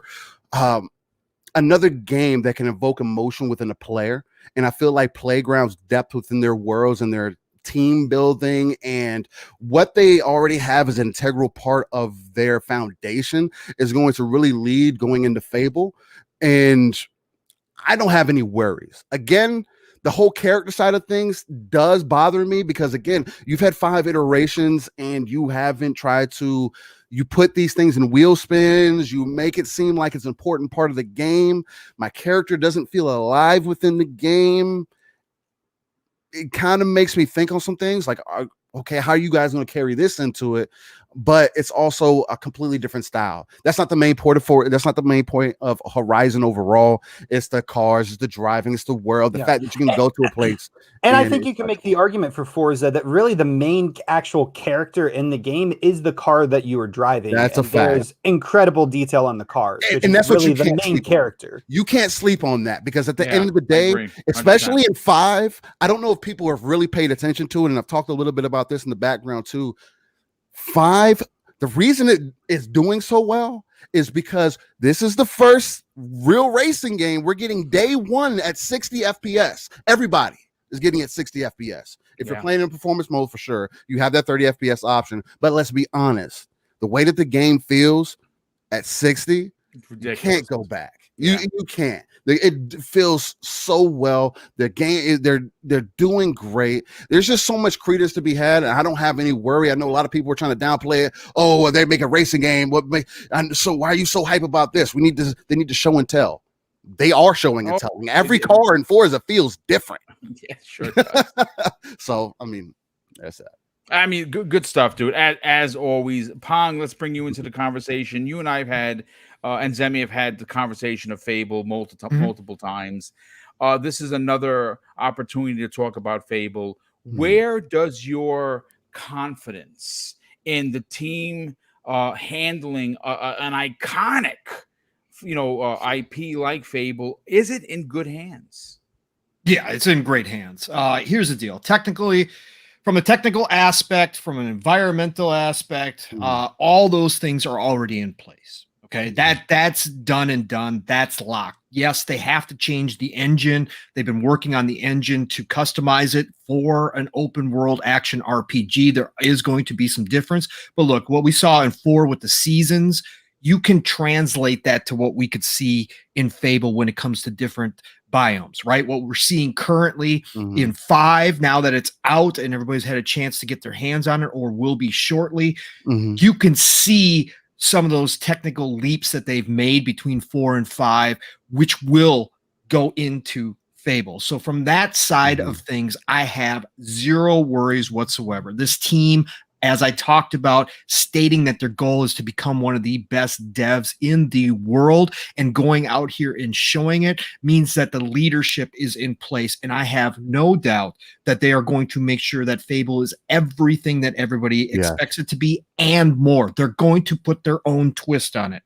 So for me, it's in great hands. Now, I have questions as far as if they can nail the humor, if they can nail the writing, but they have gone outside of the company. I pulled up an article when you posted what we were going to be talking about today from 2018, when they first were getting ready to launch Forza Horizon 4. And all of a sudden, job postings went up like crazy over at Playground Games. Over 177 job postings were listed at one time. And if I'm not mistaken, Playgrounds is a British studio. If I'm not mistaken, that is correct. So everyone that probably works there, the majority of people that work there are British, so they understand the culture. The culture and the humor and all that good stuff. And that's what I want to see. But they're obviously knew that they had to bring in, once they decided to split the teams and obviously create a Horizon team and create a Fable team, that they were going to have to bring people on board. And I'm sure that some of those people, even up into this year, they still had job postings listed for Fable. Didn't they bring in some people from Lionhead, ex-Lionhead developers as well? Yes, correct. So all of that together, right, to me, build my confidence and my hype level for Fable. I think they're going to nail it. Like I said, if you got any questions, it's just because the unknown, if they can recapture that old Fable feel. Again, for us old heads, us older gamers who did play Fable 1 and 2, especially since those two are considered the best two for me as my favorite. Yeah.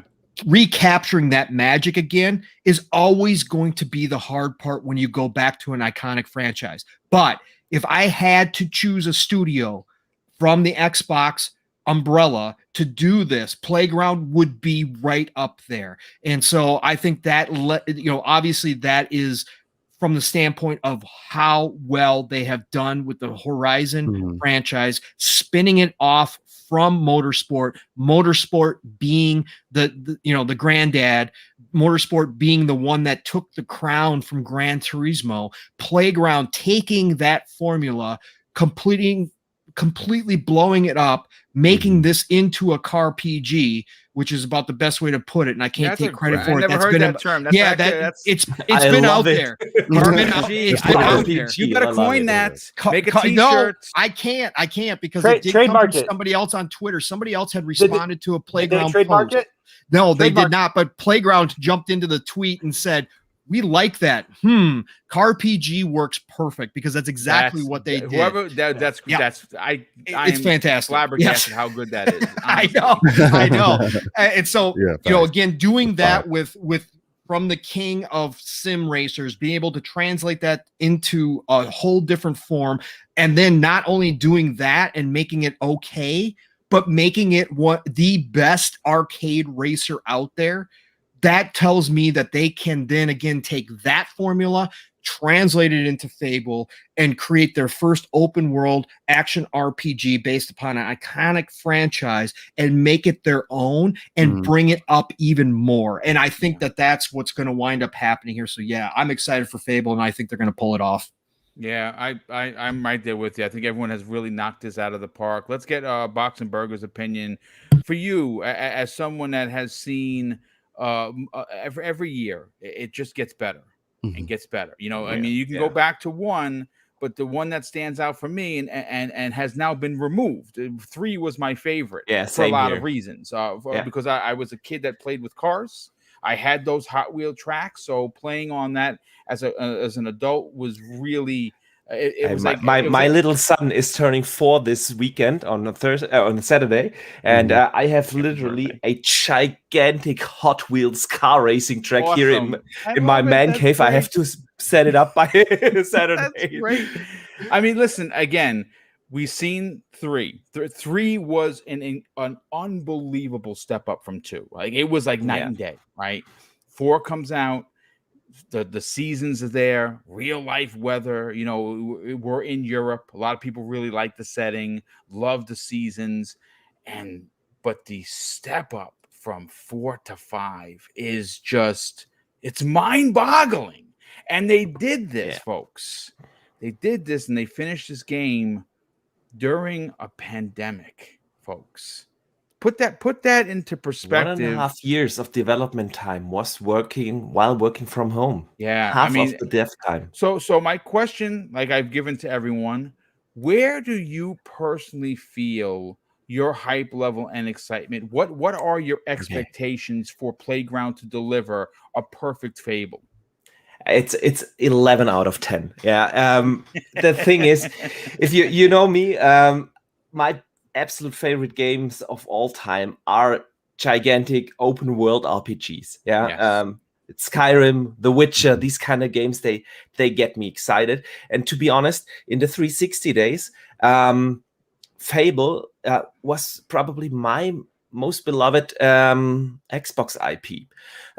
Gears of War was illegal here in Germany. The first official Gears of War that released was Gears of War 3. The entries prior to that were not allowed here in Germany. They were too gory. So I didn't have a proper connection to Gears at that time. And Halo was always great. But since I'm such a sucker for these action RPGs, I fell in love with Fable. And it really made me sad to see how they completely abandoned that IP over the course of the Xbox One generation. And when they made the announcement that it comes back, I was full of happiness. And I was super excited to see what can Playground games do with such an IP. There are multiple levels to this. The first is, of course, they are known for racing games. But a lot of what we have talked earlier transfers actually over to Fable, It is important that you build an open world that is full with stuff to discover. We have that in Forza, check. You need to pay attention to the little details. Check. You need to have a lot of diversity in an open world to make it engaging and interesting. We have that in Forza. Check. All technical things, graphics. Check. Sound design. Bench on the market. Check. All these stuff, these things lead to an immersive open world. Now, Pong said it. There are some question marks. We don't know how well are they with story writing, quest design, stuff like that is still a question mark for us. But given their ambition and given how well they, let's say, kind of revolutionized the racing genre with Forza Horizon, I have no doubt that they will also master that. And again, they have now access to a lot more resources than they had a couple of years ago. They have some of the best storytellers as partners in the Xbox Studio rosters. There's Obsidian Entertainment. They can go to Bethesda Game Studios and just ask them about stuff like, how do you design a quest in an open world action RPG? Yeah, they when we talk about sharing technology across the Xbox game studios, we are always thinking about sharing game engines or stuff like that.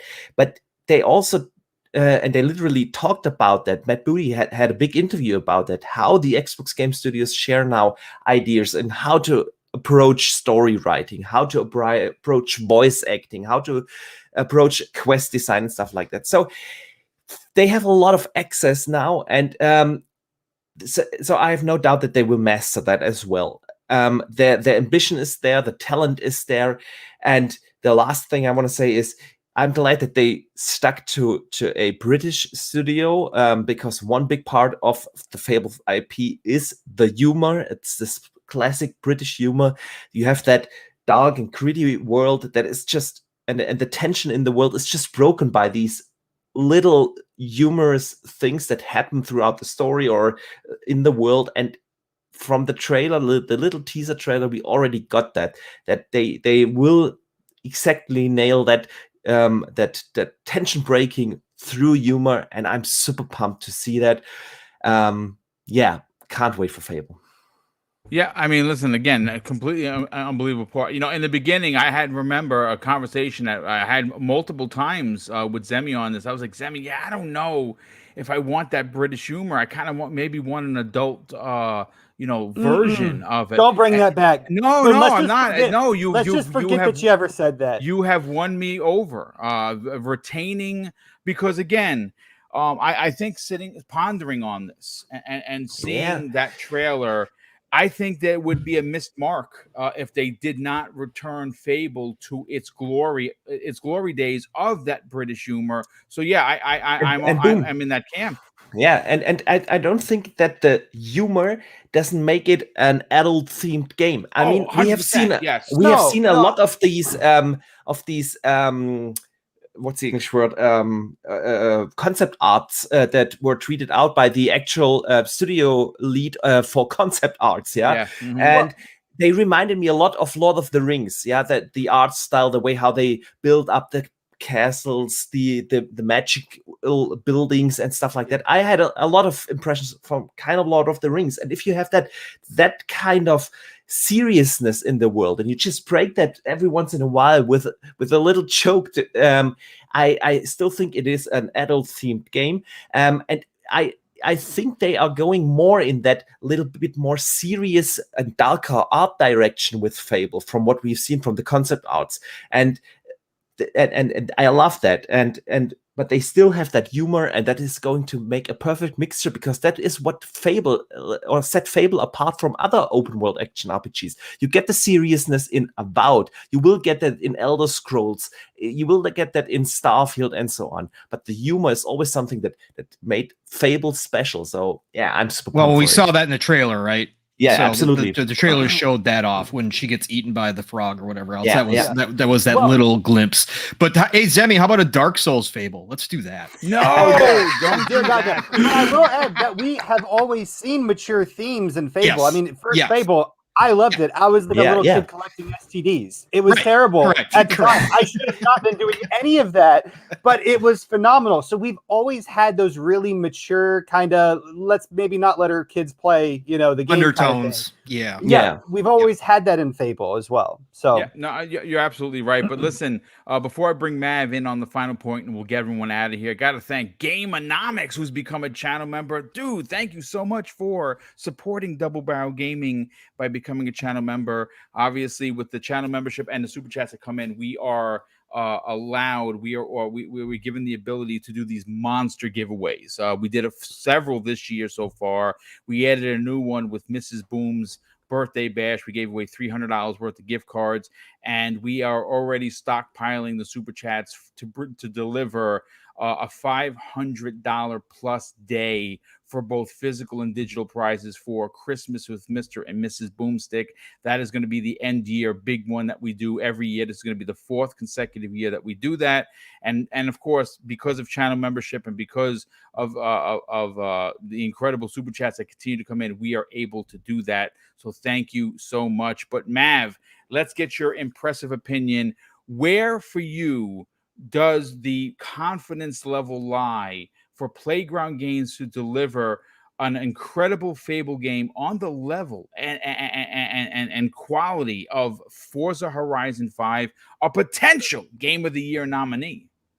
Yeah, well, remember when the announcement was, or when the rumors had started actually that it was going to be Playground, I was like, that's really interesting, right? Because I just was like, the racing game studio, a lot of the people that worked for Playground at the time, had racing game backgrounds as well, right? And I was like, how are they going to do this? And you see them bringing all these people, right? All these writers and all this stuff. So I think it's been something that they have really taken seriously, right?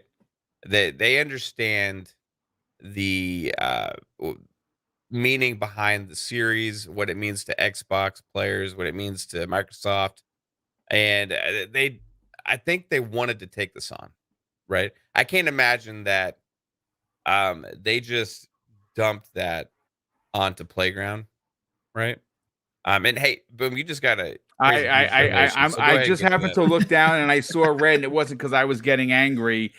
First of all, Man with a Plan dropped a super chat a little while ago for $5. We said he was playing Forza last night, and not for a second was I thinking, why can't I be Sonic running through everything like these cars? Fable is in good hands, indeed it is. And then of course, Jericho Jackson. Wow, dude. He doesn't even leave a comment, and I don't think he has to at this point. He drops, folks, a $100 super chat. My God, dude. Thank you so much for the generosity. And we will, of course, turn that around and do what we do best, and that is give back to this community for being so generous to us over the 4 years that this channel. And by the way, I didn't even make a big deal of it.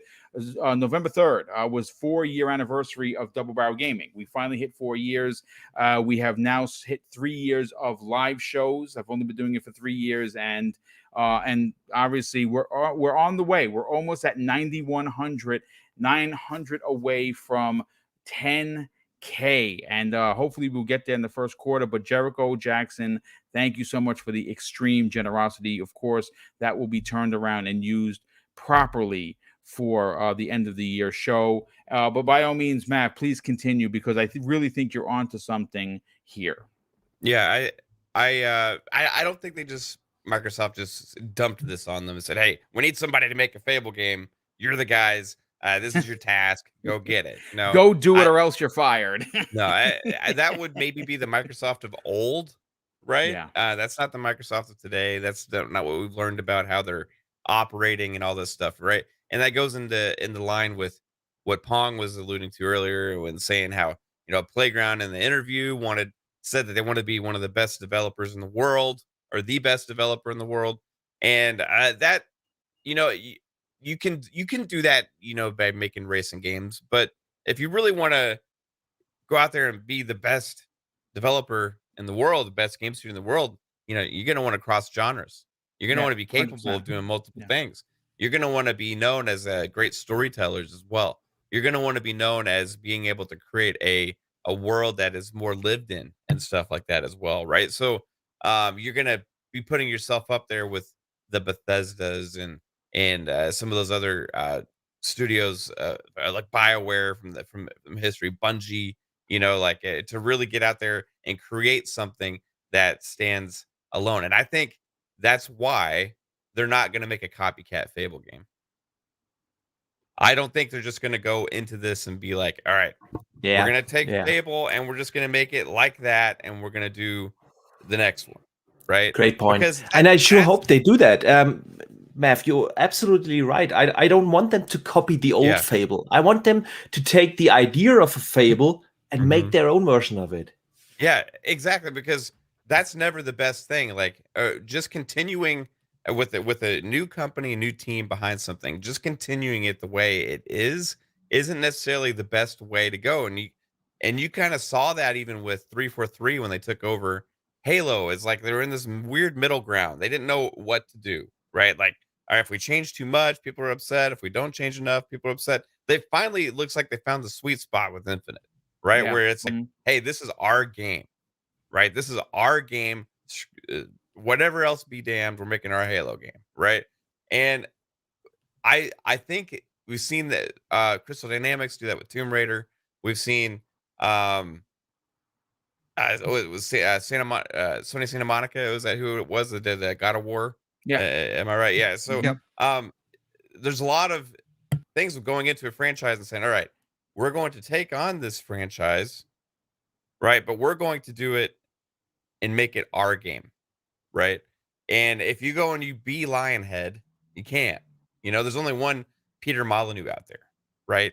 There's only one of him, and trying to recreate exactly what they do is an impossible task. So I have faith based on the seriousness they're taking into this with the time as well, because these rumors have been going on for years about Playground and making Fable, and it was revealed. So I think the world building, the stories, and all that has been what's been laying the footprint of this new game for a long time. And I think the heavy development has started and stuff the last year or two.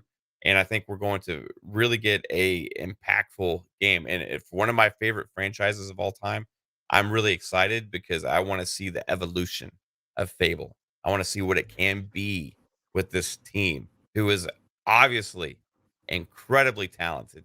But they like you guys said though, like the one thing like character wise, they got to nail that British humor, right? They got to nail that, because if they don't have like that undertone throughout and that feeling of being in this whimsical uh British comedy fantasy novel, right? Then that will be a failure. But there's lots of ways of doing that, right? I think they can pull it off. I think it could be it could be better than any of the Lionheads games. It could be. Like, this team is crazy talented. Potential is there, absolutely. Potential. Yeah. Yeah. I mean, again, it's going to be very interesting, folks. We are 6 days away from the 20th anniversary of Xbox. We know that there's some big things being announced. I think we're all under the same understanding that we are going to get some potential announcements for games that we know. Fable could be one of them. I think it would be incredibly impressive for them to show something with Fable. And again, like I said, the year that they're having this, the release of Halo, the release of the Halo console that's coming on the 19th. You got the Elite controller that Halo. You got the 20th anniversary headset and the controller. You do this big show and you show off some gameplay or artwork or whatever in what's going to be celebrated by the entire gaming world as Xbox's 20th anniversary. It's literally just a cherry on top of this incredible Sunday that we have been allowed to scarf down this entire year, because it's been and I love the way Zemi really put that out there. This might be the best year of Xbox gaming ever. Simply because of the 4 of the 5 games that I made mention of, and the fact that we have Xbox Game Pass hitting its stride and getting all of these incredible releases in there. I think he's definitely onto something. But folks, listen, this has been an unbelievable 2 hours and 15 minutes. First, I have to thank the outstanding super chats that have come in. I cannot thank you enough for supporting the channel. Mrs. Boom and I put a significant amount of work behind the scenes, and we are always trying to give back, paying it forward, and of course being grateful for everything that we've been given. And again, YouTube is a vast talent pool, and it's hard to build an audience. It really is. It's not a given. It is not. You don't show up on the scene and you just throw your shit out there and everyone's like, yay, they're here. Let me get a sub. You have to earn it, and I believe that we have, and the generosity is unbelievable. Of course, I could not have a show without an incredible panel that is stacked with talent. And we're going to start first with our guest, Steel Rain. Thank you so much for hitting me up and joining and letting us know. Any Tuesday you have off, brother, you hit me up. You're in. Golden ticket is not a problem. Thank you so much for being there. Please, by all means, pitch your wares. Tell everyone what you do on Saturday. Where can people reach out and strike up a conversation on social media? Look, man, Boom, I'm just ever grateful for you being in the community, for people like Dealer being in the community, like Rand being in the community, people who are actual gamers, people who have the passion, people who have the authenticity that I like to always say that we need to bring attention to within the gaming universe. Again, I always like to use the reference of sometimes you have to take that RTS view, pull yourself out of the world and really scroll across the map and see where we're at in this age of gaming. There's a reason why me and Pong live by that motto of golden age of gaming. I know people say, oh, that used to be one point back then. No, I think this right now is no better time to be a gamer. With that being said, you can find me everywhere. If there's a search bar, you can type it in. Whether it's PlayStation, it's Xbox, it's PC. I Steel Rain everywhere. The T is a 7. Please, if you got questions, you want to chat, you want to talk, hit me up in the DMs. I'm always open. Look, man, I'm always keeping the game too.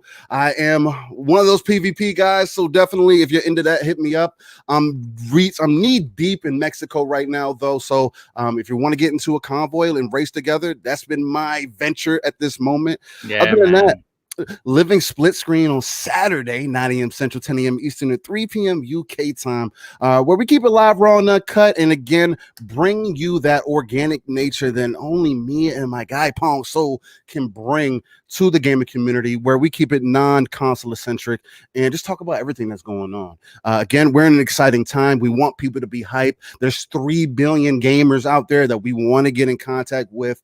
The industry is capped within the console space. Again, ladies and gentlemen, please, if you can, take that real-time strategy view, RTS it out, span across the map, and look how much bigger of a space that we're entering into. I love that analogy.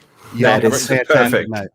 Yeah, absolutely. And again, well said. I mean, obviously, sometimes as gamers, we are a little closed, right? And we're closed-minded. We're close, because obviously gaming used to be a closed space. Now it's not.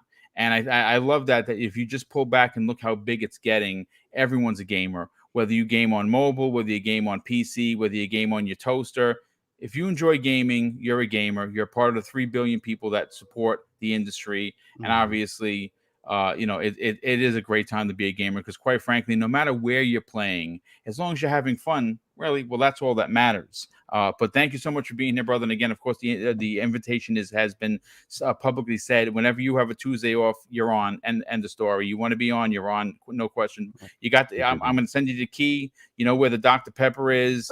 Turn on the TV and get going. But Zemi Games. Let's get you on out of here. Let's get you talking about ConstantGamer.com. Let's get you talking about where could people strike up a conversation on social media, but more importantly, go to YouTube, check out Constant Gamer, and sub your channel. Yeah, absolutely. So my YouTube channel is called Constant Gamer.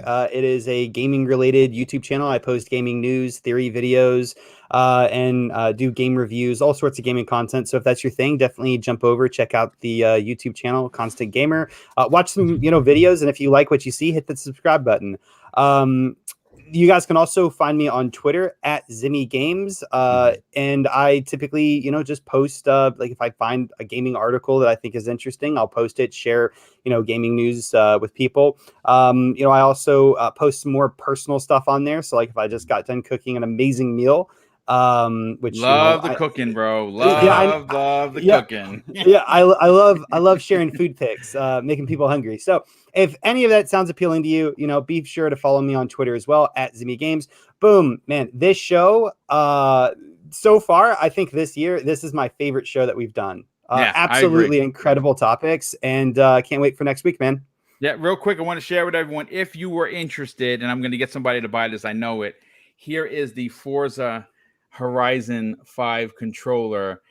Yeah, check it out, guys. They have someone said in the chat, I believe it was D Rob, says that he got after dropping a $2 super chat, he got his Forza Horizon 5 controller steering wheel grips. It almost feels like rubber, like the rubber of a tire. It is so well done. It's one of my favorite controllers. Xbox did not send it to me. What wound up happening, because I got it early, I didn't realize that it released today. Apparently there was some sort of a boo-boo, and I got my racing controller on Saturday, and I was like, oh, this is nice. So some people assume that Microsoft sent it. Listen, I'm going to be honest. I've only gotten 2 things from Microsoft, and that's the games. I've been able to review them. But if anyone from marketing, and I know people listening, we're almost at 10K. I think we kind of maybe fall into the if you want to, start sending me stuff, I would be more than happy to take it from you. So yes, the Xbox, send me some free stuff. That is cool. And if you send me too much, I will of course share it out and give it to the community. But listen, Zemi, thank you so much for being here. I know I caught somebody to buy this bloody game. Oh, Gamer by Choice drops an outstanding, wow, a $20 super chat and says, great show, everyone. Working but cannot wait to get off and play Forza Horizon 5 and finish Far Cry 6. Salute, Boom, and Panel. Well, dude, let me tell you something. I am doing the cardinal sin of gaming, and I'm like in 5 or 6, maybe even 7 games. I'm sick. Guardians of the Galaxy, biggest surprise of 2021. Far Cry, I've unlocked everything. I just have to beat it. Now Forza, maybe Halo on the 15th. Who the hell knows? I can't take it. And I'm retired. Like, I'm a retired dude, and I can't figure out a way to get all these things these games beaten and played. But Zemi, thanks so much for being here, brother. Yep. Can't wait to get back next week. Pong Soul, I gotta hear about your 14-hour stream that's coming this Saturday with Living Split Screen, because you know it's coming. Nah, dude, all jokes aside, love what you guys do. Like I say it all the time, usually after me and Mrs. Boom do our hikes, I'm making breakfast. She's she's in here. She's probably playing her Switch. And in the kitchen, as I'm cooking away, I'm listening to the great sounds of your voice and Steel Rain. And you always, guys, you bring it 100. If you're not subbed to and you're not listening to Living Split Screen, you're doing it wrong. Talk about your brand and where can people reach out to you on social media.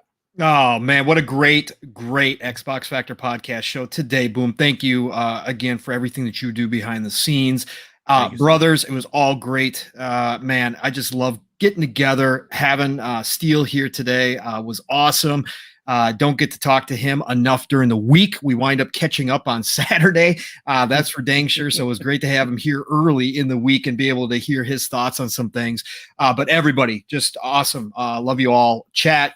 Nothing but love and respect for all of you. Great conversations in there today. As always, again, right along with us, just talking about our discussions. Love it, love it, love it. Thank you all. Hey, quick shout out to Forza Horizon 5. Just went up another point on Metacritic, so now it is sitting at 92, along with OpenCritic at 92. So again, shout out to Playground. You guys deserve it all and more. It will be a travesty if this game is not at least nominated for Game of the Year. It has to be there. But other than that, find me Pong Soul, Xbox, Twitter. You guys know the drill by now. Thursday night, PM in the PM, Pong and Mav. So if you didn't get enough of me and Mav today, you get us again on Thursday night. So come check us out there. 7 p.m. Eastern time, 6 o'clock Central time. Who knows what we're going to be breaking down this week? We got a big buffet of things we can talk about, but come check myself and Mav out. That is over on Fun Speculations channel. Friday night, right after that, Xbox Ultimate, of course, back on Fun Speculations channel with Mav, his amazing wife, Caitlin, and the rest of the Magnificent Seven. We had a full house last week, plus guests. Fonz and also Wandering Dutch showed up. So, man, it was crazy. Come check us out there, 9 p.m. Eastern, 8 o'clock Central Time. Like my hype man and my better half, Steel Rain, just said, Saturday mornings is when you got to set those alarms. You have a late night of gaming on Friday night. I get it. Forza Horizon 5 is probably going to have you up till 4 a.m. Some of you are going to be on Battlefield seeing me maybe shooting you in the face. But come check us out Saturday morning, Living Split Screen, 9 a.m. Central Time, 10 a.m. Wait, I got that backwards still? Wait, what did I do? 10 a.m. Eastern, 9 o'clock Central Time. Be there. And then obviously Saturday nights, the Shop Podcast, PTK Blam, Centurion, Fuzzy Belvedere. You know what? Come on, check us out. PTK runs an awesome show, 9 p.m. Eastern, 8 o'clock Central Times. Otherwise, it is the golden age of gaming. Play what you love what you play, and I'm going to be talking to you all real soon. Thank you so much for that, brother. Definitely appreciate it. And last and in no way least, one of the busiest men in podcasting, because he has like 17 shows as well. Mav, love what you guys are doing. I've been saying it since you came in on the scene. It's been my honor to help push your brand because it's well deserved. The work that you and your wife Caitlin do are just incredible, and we love you for it. Please, by all means, tell everyone where they can reach out to you on social media and potentially subscribe to your YouTube growing channel and talk about what you got going on. Yeah, man. Thanks, Boom. Thanks, everybody here. And thanks, chat. It's a fun show today. Check out all the channel updates. Fun Speculation on Twitter. You can find it Fun Speculation on YouTube. We got all those shows. Lots of shows. We do one almost every day. Streaming as well. Lots of Forza Horizon 5 lately. So just having fun with podcasting and playing games and hanging out with the family and friends and everything. So yeah, come see us. Fun Speculation on YouTube. Tomorrow we got Fun Pop, movies, TV shows. We had to skip last week because I was sick. I hated doing that.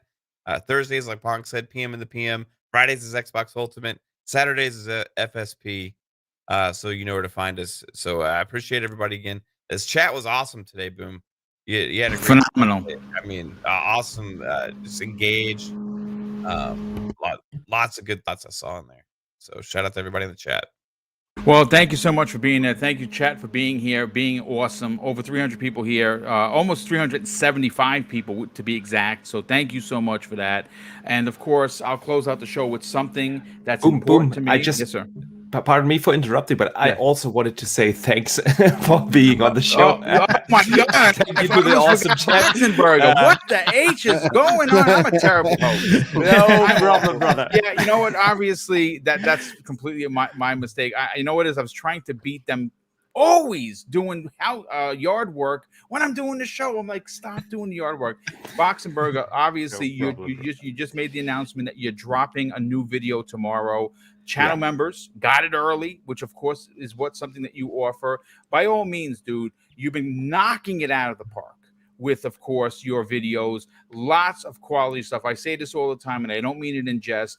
The work that he does is Colt Eastwood level good, right? And some people may disagree with me. That's fine, but I'm saying it because it's true. Sell your brand. Tell everyone where they can reach out to you on social media, but more importantly, subscribe to your YouTube channel. Yeah, first, thanks for having me on the show, and sorry for interrupting your outro. No, that's all right. That was on me, brother. I'm glad you did. I'd have been mad at myself. No problem. I just wanted to take the opportunity and say thank you, of course, to the panel. It's always a blast with Pong, Mav, and Sammy here, and it's been awesome meeting you. We have played Halo together, but we haven't been on a podcast together. So that has been awesome. So yeah, thanks to you guys. And thanks to the awesome chat. I just love coming here each and every week. It's always a great discussion with the panel and the chat. So yeah, thanks for having me. And people can find me basically everywhere on the Boxenberger. As you said, I have already uploaded a video. It's going to be called The New Era of Xbox Games, because I think the release of Forza Horizon 5 really marks a turning point in the Xbox game portfolio, and that's what the video is all about. Going live tomorrow for the public, already available for channel members. And I'll be on the Midweek Mix-Up podcast tomorrow. On Wednesday, that's 8 p.m. Central Europe time. That's like, I think, 2 p.m. Eastern, where we have mostly European content creators on. That's going to be go live tomorrow. And yeah, you already teased something for December, but I'm not ready to make it fully public. But yeah, definitely keep an eye out for December. There's something good coming. Gonna be a blast. Yeah, thanks for having me. I'm looking forward to next week, and see you guys. Yeah, keep your eye on his channel. Keep your eye on his socials. He's got a big announcement coming, and I cannot wait for him to finally make that announcement. Also, there is a channel announcement. I wasn't gonna make it, but I'm here. Might as well. There is something new coming to Double Barrel Gaming. It's new. It's different. I'm working with a couple of people in the background to get some artwork done. I will be making that announcement shortly. It's something that we have already teased, Mrs. BoomStick and I. She's not coming on a podcast. She works behind the scenes. She's just not that kind of a gal. She's very shy. She does her best work with stuff that you guys and gals don't see. That's setting up the contests, doing some artwork that she does. So yeah, she's not joining me on a podcast or anything. It is going to be very different than what I've done before. And of course, I'll be talking about that. That's something we're going to be moving towards the new year as we close out this year. We're going to keep doing the 3 shows a week. This week, folks, no Double Barrel Gaming podcast for Friday, meaning no Breakfast with Boom. Mrs. Boom has 2 appointments that we cannot miss. And of course, we will come back next Friday and continue our Breakfast with Boom. But just to give you the heads up, no Breakfast with Boom. Got a couple of appointments that we cannot miss, and we have to go and we have to take care of. So we'll be back at it next Friday. But again, I'll close out the show with something that's important to me. Hopefully one day it'll be important to you. And that's something that my dad taught us. And I think now more than ever, it's ultra important. He said, son, treat others how you want to be treated. Also, it doesn't cost anything to be nice. You live by those rules, and I can guarantee you're going to have an awesome day. So take care, everyone. We'll see you next week on the newest episode of the Xbox Factor Podcast.